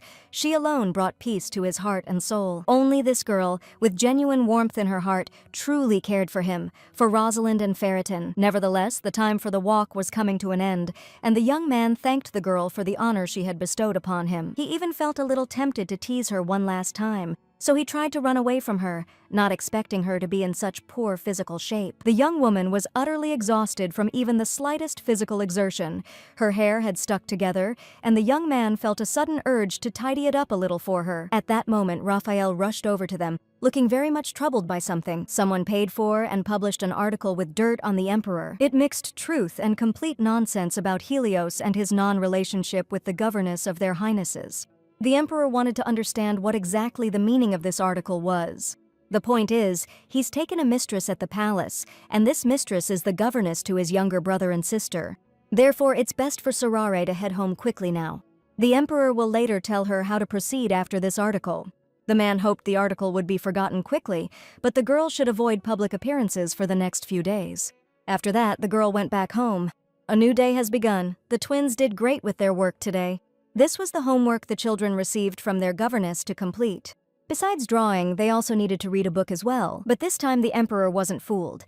He looked at the drawings of the twins and decided that they needed to try to complete the task one more time. As time went on, Helios found himself growing increasingly weary of the twins. The young man couldn't understand how Sarara could handle them every day and endure their whims without losing patience. At that moment, Raphael burst into the training room. The very article he spoke of to the Emperor yesterday is out. Before Helios could read the article, Ferritin snatched the messenger's curious note from his hands in an instant. The boy tried to read it, but he didn't get the chance as the Emperor took the magazine. The young man didn't read that in front of kids, so he gave the article back to Raphael. But before we started discussing business, we had to put the children to bed, who absolutely did not want to go to sleep. However, Helios reminded the younger ones that if they didn't complete their homework and didn't go to bed on time, then Sarara would find out about it, and she would be quite upset. So, with great difficulty, he sent the twins off with the maids to wash up and go to bed. Raphael mentioned that the article stated the Emperor has a mistress who has access to the palace and with whom he spends passionate nights. There is a brief mention of the governess for now, but it's only a matter of time before everyone finds out about her identity, which means she could soon run into trouble. At that moment, the twins returned, so the Emperor planned to discuss the remaining questions after he put them to bed. During this time, he intended to consider the situation and decide how to protect Sarara from baseless accusations. Meanwhile, the girl was taken aback. In the evening, for the first time, there was such a huge crowd of people under her windows. The letter from the Emperor, stating that they wanted to reveal her identity, but that he would handle the reporters who would be waiting for her, somewhat reassured her. Still, she hadn't expected the situation to spiral out of control and for the magazine article to cause so much harm. On the other hand, she had to understand that if a person of low birth was given the position of tutor to the imperial children, there would be a sea of rumors. A new day has arrived. Disguised, Sarara stepped out of the house. And in just a moment, John, who had come to fetch her, pulled her into the carriage. He didn't behave very appropriately, but a girl shouldn't stand outside for too long if she doesn't want to be noticed by journalists. The girl wanted to know what was in the article that caused such a strong uproar. Jean said that the article discusses how the Emperor has developed a romantic interest, with whom he spends every night in the castle. Yes, Sarara would howl at night with the Emperor in the garden, but it wasn't even a date. As it turned out, the man held the same opinion. This realization sharply cut through the girl's mind. Jean was sure everything would settle down soon, but Helios would appear less often at the twins' place so as not to fuel various rumors. The work week has begun, and while the twins were drinking tea, the girl thought about how she would get home. At that moment, one of the maids, who had also been reading an article about the Emperor, burst into the room. She was convinced the article was about the governess, and for some reason, the governess confirmed this news. And a large number of people were eavesdropping on this little dialogue from under the door, ready to start gossiping. Sarara partly used this, saying the Emperor simply escorted her to the carriage at night, and they walked through the garden. It happened because the lessons ended late, and the Emperor and the knight accompanied her, which led to a scandal. Only the maid had her doubts, you see, because the article went into such excessive detail, even describing how the Emperor and the governess held hands, of all things. But this was already interesting, so Sarara asked the maid to let her read this magazine. In just a few minutes, the girl was reading an article about herself and the Emperor. It's good there wasn't a detailed description of the girl provided. However, there was a comment from Duchess Clocks, claiming the Emperor dislikes sweets. It was said that this girl was the perfect choice for the role of the future Empress of the Empire. Meanwhile, the time had come to check the twins' homework, and Sarah realized that someone had been actively assisting them in completing their assignments. Now they are getting ready to work on spelling and were even prepared to write 4 sentences. And then the children asked the girl what the secret boar meant. The children didn't quite understand the meaning of this expression, just like Sarara, where they heard about it. Suddenly the twins froze, thought for a moment, and remembered they should say not secrets of the boar, but secrets of Roman. Though the girl didn't want to answer, she had to. Now the children knew that a secret affair was when 2 people met secretly from others. The twins admitted that they had read it from the note that Raphael had brought over, and afterward, they received comments in their homework journals about it. Rosalind began to ponder the possibility that Helios might have a girlfriend, someone he hasn't mentioned to any of us. But it's easy to see this girl is clearly not Sarara. Nevertheless, the girl asked the governess what she thought of their older brother. The question sounded quite strange, but Sarara replied that she considered the Emperor a magnificent person. Such an answer did not satisfy Rosalind. She wanted to know if Governess Helios liked it or not. The princess couldn't believe her governess didn't like the Emperor at all, that she didn't want to hold his hand and kiss him under the moon. The governess wasn't going to respond to such strange questions. Meanwhile, Raphael and Helios were discussing that Sylvia Clocks should be the emperor's partner at the next ball. Right now, this is the only right decision, but Helios really didn't want to go through with it. The assistant understood his feelings, but due to the scandal, Sarara is already facing issues, and the emperor's appearance at the ball with Sylvia will help resolve them. The only problem is that Helios never appeared at balls with women, and if he comes with Lady Clocks, he won't be able to escape marriage. Accordingly, everyone will think Sylvia is his fiancée, and Sarara will think so too. Noticing the emperor's wavering, Raphael reminded His Majesty that he needed to come to his senses and stop building castles in the air. Helios was curious whether Raphael was speaking as his assistant or as his friend. The man was at work at the time, performing his duties, so he said things that might not have pleased the emperor. Since that's the case, Helios would now like to hear a friend's opinion on this, not a servant's. As a friend, Raphael wanted the emperor to marry for love. This answer from the emperor was satisfactory, so he asked his assistant to send a message not to Duchess Clocks. He needed to speak with Sarara. He told the girl there'd be a palace ball, and their highnesses would have to dance. A ball will be held to celebrate the arrival of Prince von Isabel at the palace. The twins were thrilled by the news and the chance to see Isabel in person. The One Empire was small, but at the same time it remained an ally of the Adalio Empire because the former empress was the sister of the ruler of those lands. Meanwhile, Helios asked the twins if they would like to practice and perform a beautiful dance at the ball. Sarara will help them with this, of course. Meanwhile, His Highness Isabel rode slowly to the palace, suffering from the heat. The young man reflected on the fact that it had been about a year and a half since his cousin became emperor. 6 months prior, the funerals of the previous emperor and empress had taken place. It was probably at the funeral that he saw his cousin for the last time. Reading the scandalous article, the young man understood his brother wasn't doing as badly as he first thought. And now he's in the palace. At first, they greeted each other according to protocol, but in the next moment, the brothers embraced. After that, Helios kindly suggested to Isabella that she join Rosalind and Ferriton for lunch. The twins eagerly awaited their cousin's arrival, which left them in a state of excited anticipation and energy. The girl and boy spotted their older brother and decided to greet him properly, as befits young aristocrats of royal blood. This was followed by warm embraces. Lunch arrived with a touch of melancholy, Isabel saddened by the empty seats at the table. Lunch was in full swing, and the children were chattering non-stop about their governess, who could do absolutely everything. Isabel didn't understand who they were talking about, so her cousin said it was the governess. The twins were indignant, because for them, the girl was much more than that. The imagination painted a picture of a 40-year-old woman, so he was curious to see this remarkable governess in person. But that wasn't the end of it for the children. They went on to share that Sarar and Helios had once shared a kiss, which nearly caused the man to choke on his tea. For it was not true, as that day they were simply acting out a scene from a children's fairy tale, nothing more. Isabel looked very slyly at her royal brother with a cunning gaze. The next day, Sarara practiced the dance with Rosalind and Ferriton when a maid rushed into the room unexpectedly. The girls informed the governess that a prince had arrived to observe how the twins' lessons were progressing. They were thrilled by this, as they admired the beauty of the young man before them. Rumors spread that one must be extremely cautious around this young man at all times, because he's quite the ladies' man, surrounded by crowds of women who are even ready to fight over him. It turns out Isabel personally asked to join the main character's classes. Helios gladly agreed, as the girl's approach was quite intriguing and rather unusual for him. But there was one thing I was curious about. Morok wanted to understand how the emperor fell for the governess. Meanwhile, during class, Rosalind froze like a statue once again during the dance, and Ferriton wasn't looking much better. So the first thing to do was to release this tension and only then proceed with the lesson. Now they were starting to get it a little better, though not perfectly.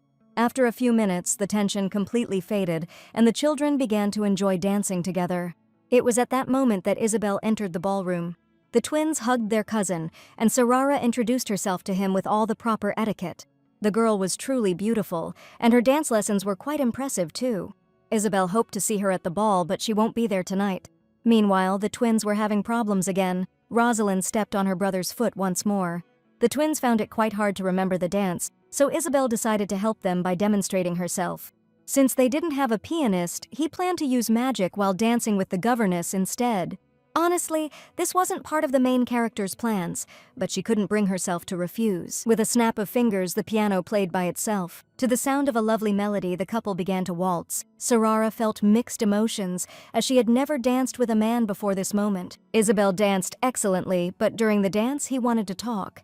He was curious about Sarara's relationship with Helios. She, however, maintained the version that they were just employer and employee. Meanwhile, she explained to the children what to do in the dance and when to do it. At that moment, Isabel whispered in her ear that he knew she was the Emperor's secret lover. For what did you receive that painful kick? No trace remains of the prince's former kindness. Out of spite, he could file an official complaint to the Emperor as he was hurt. At that moment, the twins began to defend their governess.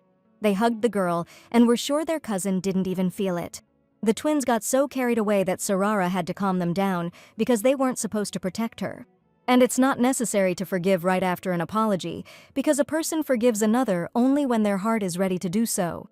At that moment, Isabel laughed, admitting that he would love to sit in on every class if they were all so unusual. And his leg wasn't hurting at all.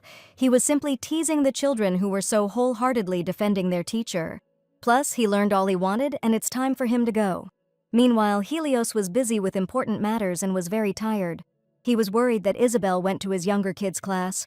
He wanted to go there, but at the same time, for Sarara's sake, he had to stay away from her. At that moment, Isabel returned, saying that the twins had been trying their best, and their governess was a very sweet person. But that's not all. Isabella's relatives asked her to come and check on Helios's condition. Helios was relatively normal, but the accident occurred due to the train driver's fault. 110 characters. A man claimed a long-haired, red-eyed girl was standing on the tracks. 82 characters. But no one has seen her since then. The royal mages found no trace of a curse or anything like that at all. It was sad, but Isabel could do nothing to help her cousin. However, she could ask for permission to participate in the dance lessons. His help will be useful since he is a great dancer. Plus, he'll spend time with the twins, and if he gets the chance, he'll make a move on their charming governess. But Helios, completely disregarding this outburst, gave his consent. It was interesting. Isabel was convinced that her cousin was interested in the governess, and she was in love with him.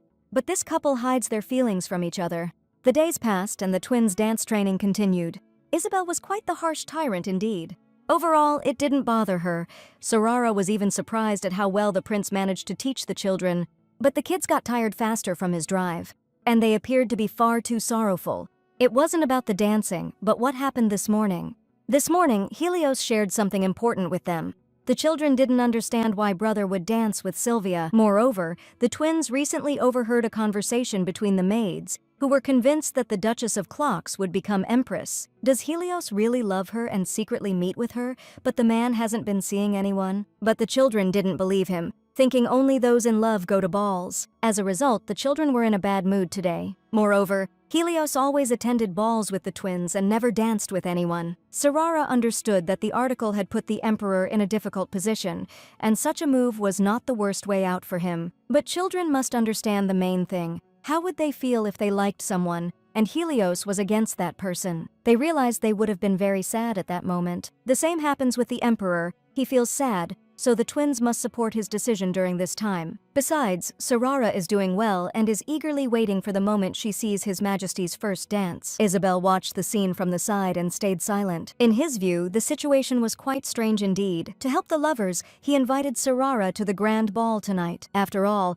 this ball is in his honor, so he must come with a partner. But he was refused, not understanding why the girl wasn't going to the ball and why her family remained silent about it. At that moment, the girl realized that the man mistook her for an aristocrat. She wanted to clarify everything, but no one would listen. Isabel was determined to go with her, period. The twins actually liked this idea as well, but she didn't give up, so Isabel brought out all her charm, and now they could dance a little more. At that moment, the girl realized she was in trouble. The day of the ball arrived, and the twins made no mistakes in their dance practice. Everything was fine, but the girl didn't want to go to the ball that evening. But the kids disagreed. Faratan was sure he would make mistakes in the dance without her. The girl couldn't let the children down, so she promised to be at the ball. After Sarara's class, she had another important engagement.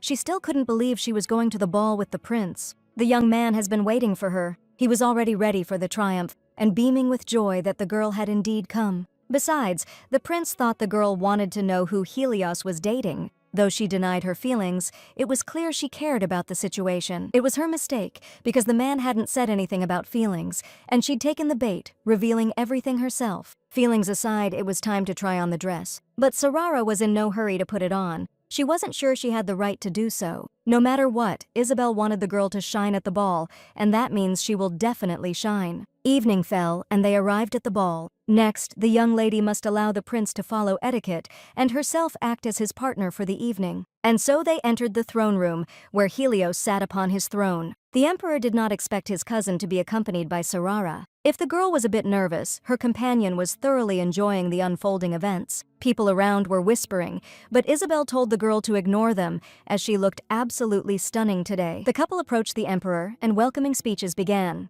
Whispers intensified as everyone remembered her father's story, and Sarara finally grasped the difference between herself and Helios. But the mothers of her former students didn't recognize her in that beautiful dress and accompanied by Isabel. They even thought that the role of the secret lover could belong to her. Meanwhile, at the next table, Sylvia was shaking with rage. At that very moment, a young man approached her and expressed his concerns about the possibility that she might fall ill in the same way she did a few years ago. The girl didn't comment on this, although an unpleasant feeling remained. She had no desire to continue the conversation.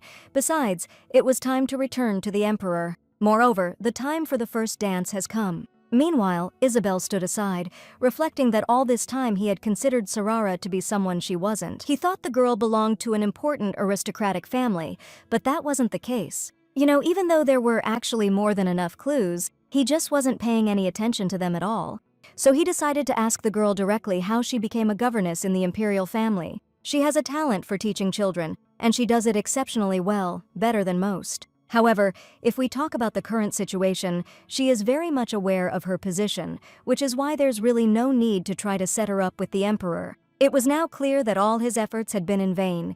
There must be someone else beside the emperor. Sarara even found the strength to admire the intricate dance moves performed by the Duchess, marveling at her grace. However, Isabel paid no attention to her cheerful chatter, unsure if she knew about her cousin's feelings for her. The time for the twins' dance was near. So, to get a good view of everything, they planned to take the very best seats available. On the opposite side stood Helios with Sylvia. He was watching not his younger siblings, but his cousin and the governess. The music started playing, and the children began to dance, doing everything perfectly. This was the result that every teacher hopes to see after long and hard work with their students. Overall, the twins performed excellently, and at that moment, Isabel decided to give Sarara a gift. His gift was that he gently pushed the girl right into the arms of the emperor, and only thanks to the young man's reaction, she didn't fall to the floor. The girl bowed deeply before His Majesty, apologizing for her clumsiness and awkwardness. But the young man didn't need an apology. He just wanted to dance with the girl. Without waiting for her consent, Helios swept her into the dance. Helios was worried that the girl had come to the ball with his cousin, but he was also glad she was here. They then exchanged a few standard compliments and generally had a polite conversation. But the parents were far from polite. After such turns and bends, Sarar almost lost consciousness from embarrassment. But she found the strength and told us that Isabel was a great help to her while she was training twins, and that she herself learned a lot from him during their joint sessions. At that moment, the emperor's face changed drastically. The song also ended, just like the magic of the dance. At that very moment, Sylvia approached them, and she was in a rather combative mood, feeling somewhat neglected and overlooked by the attention of His Majesty. She was almost hanging on Helios, as she had been waiting for this day eagerly, and now he is sharing his attention with someone else. After that, she turned to Sarara and sincerely apologized for taking His Majesty away, acknowledging that, after all, it was she who was supposed to be his partner for the evening. The Duchess's hint was more than transparent, so Sarara apologized and stepped away from the couple. Meanwhile, the emperor was quite displeased with the behavior of his companion, as he had specifically requested her to be his partner only for the very first dance. The governess found a small sofa to sit on because she was very tired and wanted to take off her shoes. Now it was possible to relax a bit and pour some wine. At that moment, Victor approached her, complimenting her dancing skills. Moreover, he himself wouldn't mind inviting the girl to dance. Meanwhile, the twins were dying of boredom in their rightful places. Truthfully, they wanted neither to eat nor drink. 54 characters. Rosalind wondered about the relationship between Duchess Locks and their elder brother. 90 characters. The girl suspected that this woman could be their brother's secret lover, and if he really liked her, then she would have to understand her and accept her into the family. Meanwhile, Ferritin noticed that Sarara was surrounded by a group of men who were eagerly trying to invite her to dance. So the boy came up with the idea to save the governess from her unwanted suitors. But the ball was crowded, making it quite difficult to locate the governess. Not only were they unable to find Sarara, but at one point, Ferritin also lost his sister. The boy couldn't understand where his sister had gone, as he had just been holding her hand and now she was gone. At that moment, Isabel approached the frightened prince holding Rosalind in her arms. The children were very scared, as they had never been lost in such a large crowd before, so they were relieved when a familiar person found them. The twins admitted they ran away from Raphael to search for Sarara, but they don't know where to find her. So the cousin decided to help the twins find a girlfriend. But first they found Helios and Lady Clocks. This aroused some suspicion in the Emperor, as the girl's partner and the twins were here, but she was nowhere to be seen. Meanwhile, Sylvia decided to greet Isabel, whom she hadn't seen in a long time. But when the twins started acting up and Helios tried to reason with them, Sylvia's glare was so sharp it froze their blood, approximately 134 characters. Especially the way Rosalind looked at her, burning with intensity, made it clear she was completely against this girl. The Emperor pretended nothing happened, but he asked why the twins seemed so tense and uneasy. It was simple, they looked for Sarara and couldn't find her. Helios was displeased that Isabel brought a girl to her first ball, then left her to the mercy of unmarried men, 131 characters. Seeing her brother's reaction, Rosalind decided to stir the pot, saying Sarara looked too beautiful today, so every man wanted to dance with her, 164 characters. Given this situation, it's quite possible the governess fell in love with someone. It was an outright provocation, so Isabel doubted that her cousin would believe such nonsense, but apparently she overestimated him. Such blatant manipulation worked, and Helios decided to go find the girl, leaving the twins with their cousin, approximately 121 characters. And if Isabel took this rather well, then the Duchess, for the umpteenth time that evening, was shaking with rage. Not wanting anything to do with her,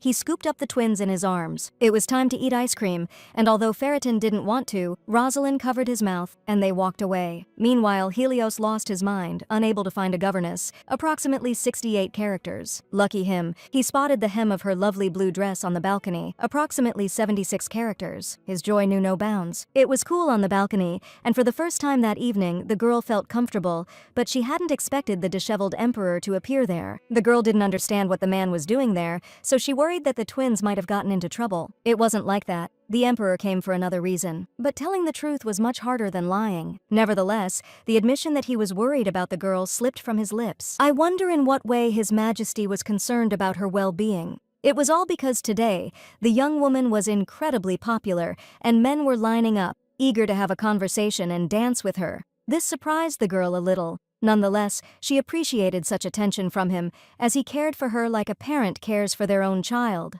The emperor said nothing in response, but hinted to the girl that there were many people around who shouldn't be trusted. Sarara wasn't 16 years old, she could stand up for herself perfectly well. At that moment, all the palace guests stepped onto the balconies. It's because fireworks were supposed to launch now. They were currently in the absolute best spot to enjoy the fireworks display. The girl watched the scene as if enchanted by it. At that moment, it struck her that this was the best day of her life, because she had danced with the emperor, and now she was watching fireworks with him. The moment was magical, and it's no surprise that she confessed her love to the emperor.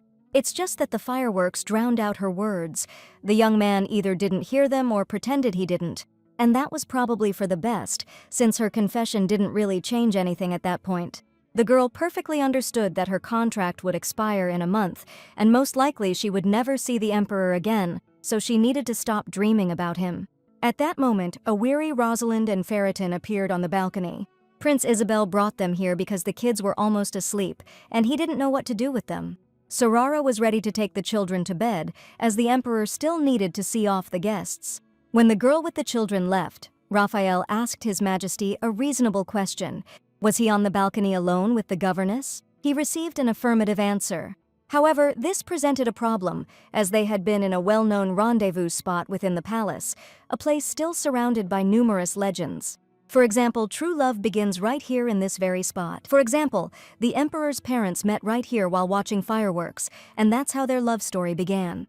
Meanwhile, Sarara put the children to bed, and they dreamed of seeing their older brother dance with the governess again. It was very sweet, and she happily sat with the children until they fell asleep peacefully, but problems arose when it was time for her to go home. And specifically, she didn't have a carriage to go home. The only thing the knights could offer was a horse, but Sarar didn't know how to ride it at all. And she'll have to wait 3 hours for the next carriage, but returning to the palace would have been unseemly, so she decided to sit on a bench by the fountain. But she didn't reach the bench, as she caught a scandal between 2 noblewomen fighting over a prince. Isabel stood there covered in lipstick as if it was nothing.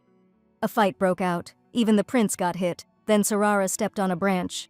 But she was lucky, she managed to hide in the bushes, so the fighting girls didn't notice her. But in just a few minutes, Prince Isabel found her in the secret hideout. He helped her up, not expecting to see a girl in such a strange place as the bushes by the fountain. So he asked her to leave as quickly as possible, so people wouldn't think badly of them together. Meanwhile, Helios was planning to go take a break, when suddenly he and his assistants noticed Sarara together with the prince, near the fountain. They chatted sweetly about something, even though the prince looked quite intriguing. Helios realized there had been a mix-up with the carriage, so he quickly walked towards his brother and the governess. The man approached the couple and first examined his cousin from head to toe, then asked him if he understood what he was doing right now. It felt like the brothers were ready to kill each other with their eyes. The situation was spiraling out of control, so Sarara stepped in, unaware of what she'd done to provoke such a reaction. But Isabel couldn't resist teasing her brother a little longer. She pulled the girl close and whispered curious questions in her ear. With every minute of this scene, Helios was going more and more mad with jealousy. So the girl shouted that she had fallen, that's why she was dirty. And besides, she hadn't put on lipstick, and she hadn't done anything wrong for the emperor to behave like that. That alone wasn't enough, so Helios asked the governess to step toward him and away from Isabel, approximately 116 characters. All was well, but she stumbled and began to fall, luckily, into his arms. Approximately 77 characters. The only thing is that neither man intended to let her go. The emperor was even ready to escort her home. Isabel let the girl go, but, he wasn't liking the situation even more, because Helios felt stronger feelings for the governess than he had initially supposed. Meanwhile, the emperor led the girl into his office. While he searched for her change of clothes, she slept. Seizing the moment, the emperor healed her wounds on her legs, hoping that she wouldn't wake up and would get some good rest. Meanwhile, the twins were sleeping soundly, dreaming of their governess. At some point, Ferriton started feeling unwell and woke up his sister. The girl realized her brother had a stomachache. Meanwhile, the girl woke up in His Majesty's study, remembering how she had come here herself and fallen asleep on the couch. It was strange, but Helios was also in the office on the opposite sofa, and he was sleeping too. Nevertheless, it was already morning, and it was time to get to work. At that moment, Sarana once again realized just how beautiful the emperor was. Helios woke up, admitting that he had wanted to wake the girl up a little later, but he himself dozed off and couldn't do it. It turned out that Helios broke all his sleep records today,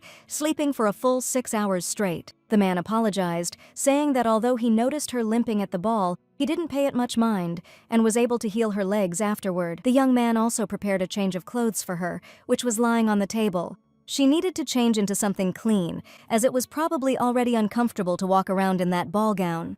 Meanwhile, knights arrived at the emperor's office, holding twins in their arms. Only the maids who served at the palace were not allowed to enter the study. One of them told the head housekeeper that the emperor had been in the study with the governess since last night and wouldn't open the door, no matter how much they knocked. But even in such a situation, the head housekeeper demanded that the study be opened immediately. Rosalind got off the knight's hands, knocked on the door, shouted, and asked her brother to open. Meanwhile, Sarara finished changing clothes. Only now did the couple hear someone banging on the door, and that someone was Rosalind. Within minutes, Helios was in the hallway, holding Ferriton in his arms. Ferriton was struggling, not letting his older brother examine him, and a second later, the boy broke free and ran to the toilet. After the boy had taken care of his important business, his stomach stopped hurting. We've dealt with that. Now the boy was bothered by the question of why Sarara was in his older brother's room so early. This question troubled not only the little prince, but also everyone who became an unwilling witness to this event. At that moment, the girl felt the strange gazes of those around her on her. Only now did the young people realize how they and the situation looked from outside. The young man tried to explain to everyone that nothing had happened between him and Sarara that night. But who would believe him? The maids decided to pretend that they saw nothing, knew nothing, and wouldn't tell anyone anything. However, the emperor repeated 100 times that there was nothing between him and the governess. He just helped her in a tough situation. After that, they went to breakfast. Everyone was curious about what had happened to Ferriton, why his stomach hurt. Everything had been fine the night before. It's all because Ferriton was eating ice cream with his cousin last night. Turns out, while Helios was looking for Sararu, Isabel decided they all should have some ice cream. But if it were just about one ice cream, nothing would have happened. It's obvious the boy ate 2 whole ones and didn't want to admit it. He ate not 2 but a whole 3 ice creams. A few days passed after the ball, but the rumors about Prince Israel wouldn't die down. Meanwhile, Prince Ferriton was angry, no one believed him, and he was telling the truth. Rosalind was determined to talk, and she hoped Sarara would spend every night with Helios, despite the rumors swirling around. The governess tried to reason with the children, warning them not to speak such things, as gossip about her and His Majesty was unwanted. But the children didn't understand. They thought it would be wonderful if their older brother and the governess loved each other. But that was impossible, and the children had to accept that their brother loved another woman, whom he brought to the ball. The only problem was that the twins didn't like her at all. The girl no longer wanted to listen to all this, so she made the twins do their tasks. She thought to herself that there were only 12 lessons left with their highnesses until the end of the contract, and after that, her life would return to its usual routine. In the time she had left, she intended to let go of her feelings for the emperor and create many memories with the twins. Evening fell, and the governess arrived with a report for His Majesty. But the report began with Helios explaining that every summer they travel to the remote parts of the empire, showing that he cares about the well-being of all citizens. On one hand, it was a business trip, but on the other hand, it was a family journey, so he was deciding where to go this year. So it seemed like a great idea for him to head south. But ultimately, the young man wanted to talk about something else, the extension of the contract.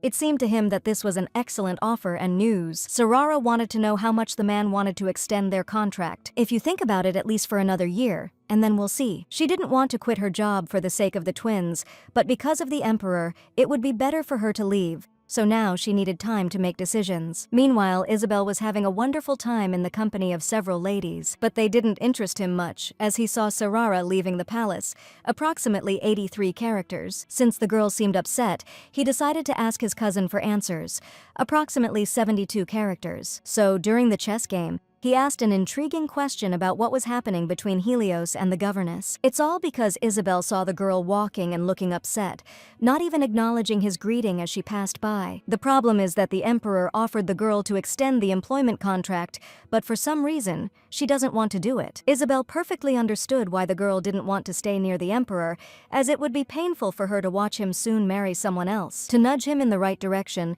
Isabel proposed a wager. If he won, she would tell the emperor something of great importance to him. Truthfully, Isabel lost this match. Now Helios wanted to hear, ready to listen to his cousin's secret. The emperor's problem is that he doesn't understand what he truly wants, and he constantly holds himself back. It's interesting, but completely unclear. A new day has dawned, and a new task awaits the twins, who still haven't been able to solve the problem they were given.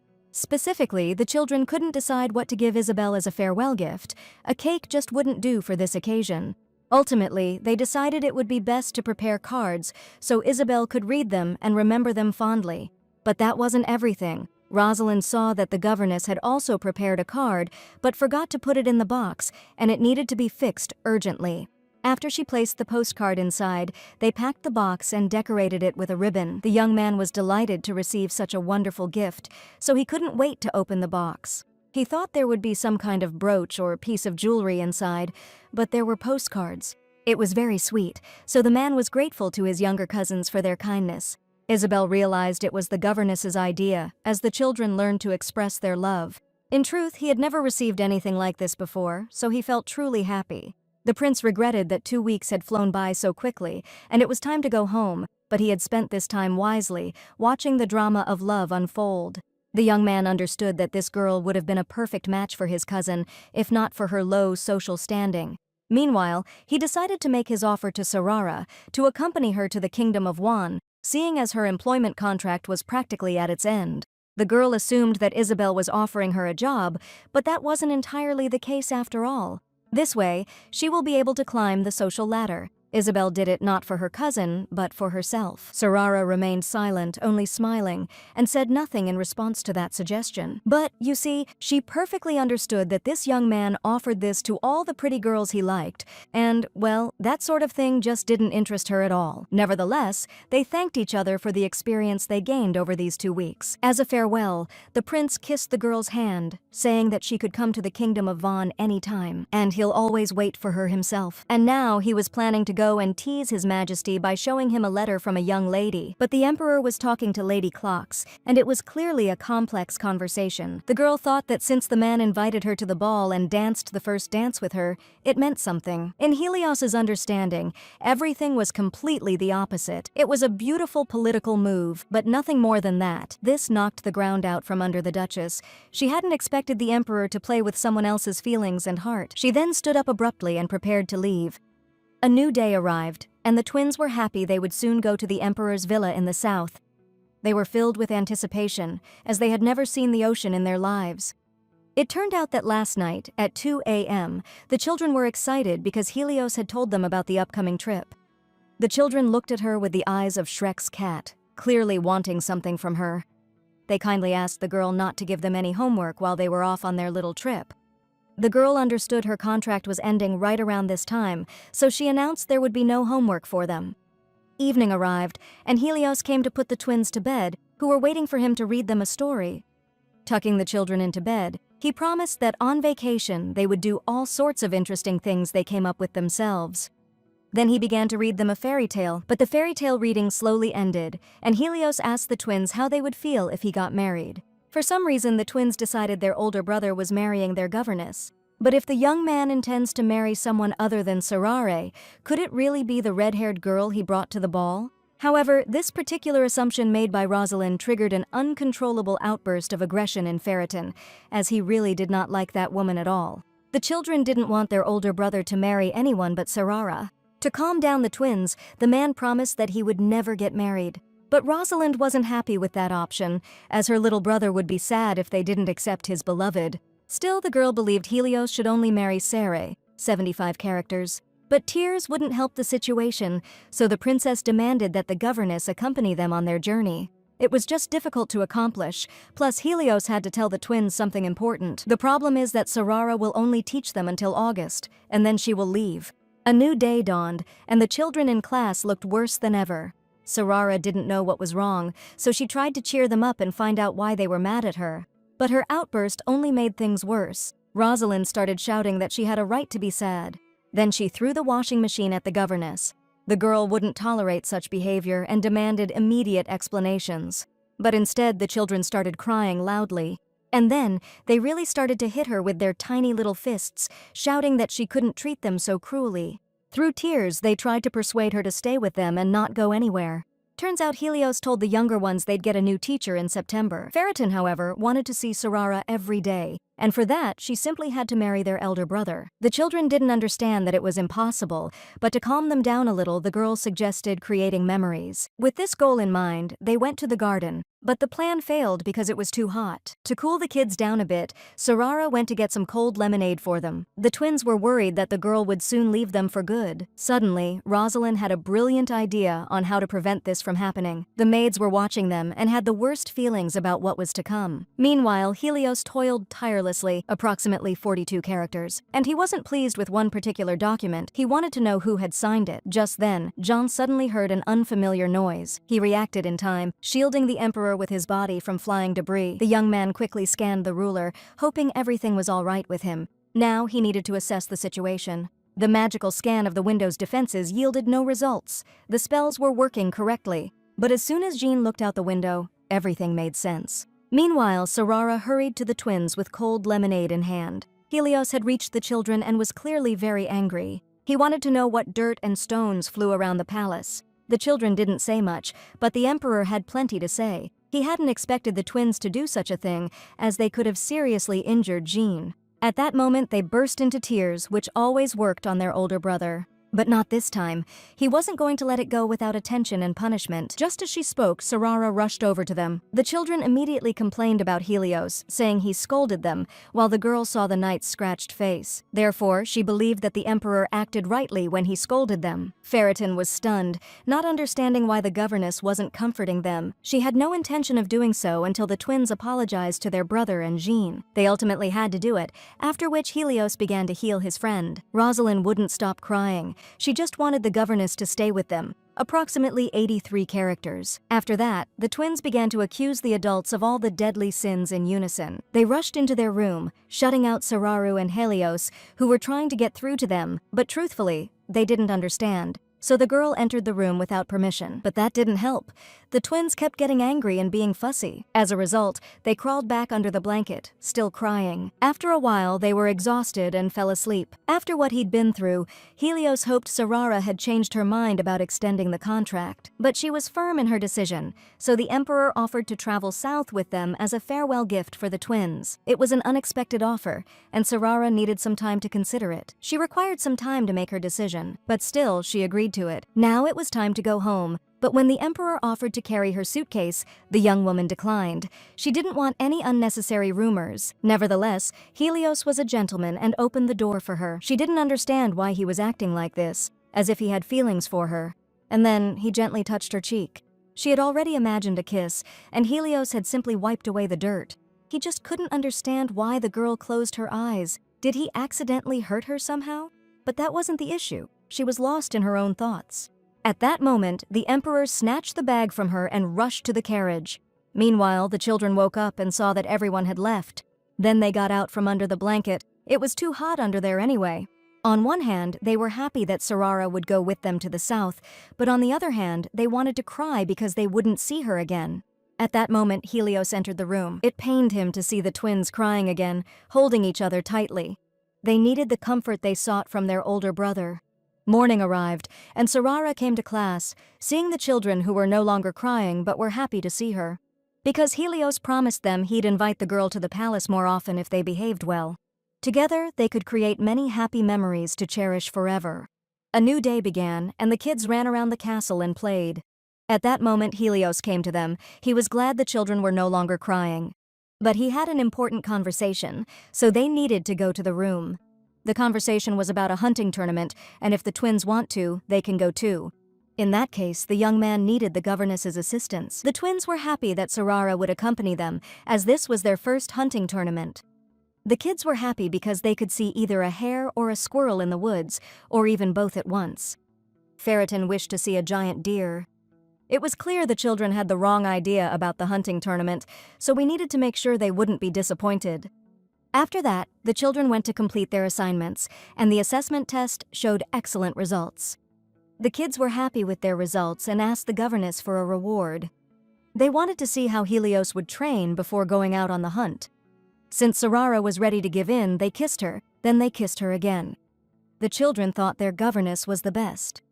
They arrived at the training field seeking the emperor, but he was nowhere to be seen. Here they could play, so Sarara let the children go without worry. Meanwhile, Rosalind found a worm and started to scare Ferritin with it. At that moment, the emperor arrived with his aide and knight.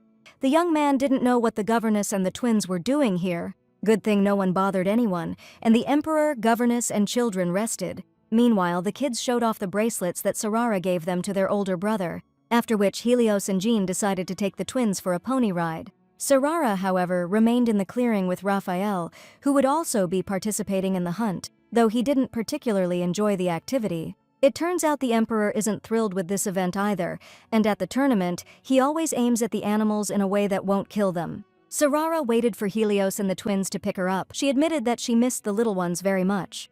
In that case, the emperor should prepare a little horse for her so they can all ride together. After that, they began to persuade the governess to take a walk, as they really hoped that a romance would blossom between her and Helios. But she wasn't going to give in to the kids. But Jean was also involved in this chaos, and he persuaded the girl to go for a ride. But the most surprising thing was that Helios was willing to ride with Sarara himself. It was an offer that was impossible to refuse. The man wasn't sure she could ride the horse, so he helped her get on. Now he was ready to put Ferritin on the little horse. The boy had to refuse, as Rosalind was sending him clear signals that he couldn't ignore. Meanwhile, Sararu trembled with fear. She was afraid of heights, and riding horseback felt terrifyingly high, approximately 114 characters. In just a second, Helios was too close, pressing against her back with intensity. His closeness also grated on her frayed nerves, even though he had asked her to relax a little. Therefore, the girl wanted to stop the torment, but Rosalind insisted they keep moving, because riding a horse was no leisurely stroll. It was hard work after all. But seeing that this wasn't working, she started to play on their pity, saying she'd lost her favorite hairpin and that her brother and Sarara had to go find it. Yes, and it's not far to go, just to the edge of the forest. Given the circumstances, the Emperor felt his assistants should also participate in the search. But the girl insisted it was unnecessary, and Raphael and John should guard them here. Helios didn't suspect a thing and promised to find the hairpin quickly. As soon as the couple disappeared around the bend, Ferriton looked at his sister, realizing she hadn't worn her hairpins today. Meanwhile, Helios tried to understand why he had given in to the twins, given that he had seen the governess was afraid of horses. So at least now he decided to show some involvement and care. It's a good thing that they have almost arrived at the place where Rosalind lost her hairpin. Now you had to keep your eyes peeled to find the item. But Sarara had a choice. She could remain seated on the horse, or she could accept the Emperor's help and dismount. The second option appealed to the young woman much more. But at some point something went wrong, and Sarara fell right onto the Emperor. Realizing what had happened, the girl recoiled sharply and, embarrassed, began to apologize for what had occurred. And then she ran off altogether, leaving the young man with a rapidly beating heart. They both tried to understand what was happening, why their cheeks burned. Time passed, but the hairpin still refused to be found. But various unwanted thoughts kept trying to creep into the girl's mind. At that moment, the Emperor approached her, as it was time for them to go home to avoid the rain. But they didn't make it, as the rain had other plans for them. It was a sign, time to really go, and Helios himself will explain to his sister about the lost hairpin. And imagine his surprise when Sarara hinted that the hairpins might not have been there at all today. But that's a minor detail. The main thing now is to reach the palace, as there's no shelter from the rain here. First, he helped the girl back onto the horse and warned her that he would now jump up behind her. But in order to make the horse gallop, the young man warned Sarara that he would press her close to him for safety. And in just a moment they were racing home. At that pace, they quickly reached the small palace, where assistants and a maid were already waiting for them. They threw towels over them and hid them under umbrellas. But it helped little, as they were soaked to the bone, and they needed to get inside faster, change clothes, so they wouldn't get sick. Sarara followed the Emperor, telling herself not to build castles of illusion. After all, Helios cares for her like a younger sister, and there's nothing romantic about their relationship at all. A new day had arrived. The city buzzed with excitement as the hunting labor festival began, and the twins were filled with anticipation too. Each of them dreamed of seeing an unusual animal at the party, but the governess couldn't promise them anything. Because you could find a leopard or a lion, but unicorns are very mysterious creatures, and there are too few of them left in the empire. But Rosalind shouldn't be upset. Maybe next year they'll decide to visit the people's celebration themselves. At that moment, Helios and Jean joined them. Their highnesses immediately asked the brother to catch the animals they wanted. The order is accepted. Now it was time to go hunting. Sarara promised to look after the little ones, so he had nothing to worry about. Time passed. The restless ones in camp were clearly bored. Something similar was what the girl had expected. She herself found it uncomfortable to sit in one place for 3 hours. The problem was that there were no kids at the tournament, except for the serious son of Marquis Brunner, who is hard to play with. Meanwhile, the children started whining, and she had to coax them to be patient a little longer. Suddenly, the crowd roared. His Majesty was returning, but Sarara thought it was better for the little ones to stay away from the crowd. Yes, and the animals will likely be dead and scare children with their appearance. This realization greatly upset their highnesses. To cheer them up a bit, the girl took them to a beautiful clearing in the woods to enjoy the scenery. The forest fascinated them, especially the fly agaric, so Sarara had to reveal its terrifying secret to keep the children from poisoning themselves. This worked. The children stopped reaching for the dangerous mushroom and fled from it far away. Suddenly, the kids found a hurt squirrel. Everyone felt sorry for the squirrel, so she needed help. They brought the animal to the camp, but the problem was that the cub was weak from birth, and now it had also lost a lot of blood, so it didn't have much of a chance. Only a holy power could help in this situation now. At that moment, Helios entered the tent. He was the squirrel's last hope, so the children tearfully begged him to save the little animal. His Majesty immediately began treating the little squirrel. The twins watched the process with rapt attention, and after a few minutes the animal was cheerful and lively. It was the most wonderful event that happened to the children on this long, tiring day. Sarara was also happy for the twins, as she cared for both them and the animal too. At this moment, the emperor admitted that he was very tired and thought the festival should be cancelled next year. Suddenly, the young man realized he had said too much and tried to fix the situation. But Sarara stopped him in his tracks. Then she handed him a candy, asking him to eat it secretly, away from the twins. It was a sweet, delightful surprise. Helios suddenly realized the girl was comforting him, and it warmed his soul. And so everyone returned home. The children didn't want to let the little squirrel go, saying they had mutual love. But Sarara didn't let them keep the animal at home. It needed to live in the forest with its mom and dad. Even in the room, the little squirrel made such a mess that the kids clearly won't handle it later. However, despite all this, the twins insisted on keeping the animal for themselves. The governess wouldn't budge. The squirrel had chewed all the furniture. The twins were so angry with her, but the girl didn't back down. Also, Helios asked to take the baby squirrel back to the forest so it could return to its parents. So today, during gym class, they'll go to the mountains to release the animal. After a while, they found themselves in the forest, and Sarara chose a perfect spot to release the little squirrel. The children didn't want to say goodbye to the animal, but they had to. At that moment, Rosalind decided they should trick the governess and just pretend they'd let the squirrel go. But Ferriton doubted. He knew that if Sarara and Helios found out about their deception, they would be very angry. But the boy couldn't deny that the animal had become attached to him. Thus began the operation to save and hide the squirrel. At first, Sarara didn't understand what the twins were planning. Yes, there was a strange feeling, but everything else was calm. The children, however, looked suspiciously happy and quiet. This was puzzling, because the twins usually behaved differently and didn't want to learn, but today they were like silk. Yes, and they behaved well at the table, ate everything, and politely asked to go play. What's more, they didn't even wait for dessert. For the 100th time, Sarara was sure something odd was going on. Meanwhile, Helios, knowing that the twins were having lunch, decided to keep them company since the opportunity had arisen. Suddenly, I heard a noise and saw a very interesting sight. Children were running into the garden, and Sarara was watching them carefully. So he also decided to check what was happening. His impulsive move nearly ruined the governess's plan, as Rosalind felt someone was watching them from afar. But neither she nor Ferriton saw anyone, so they continued on, while Sarara remained frozen in the emperor's embrace. Only when the adrenaline began to fade did the young people realize they were standing too close to each other.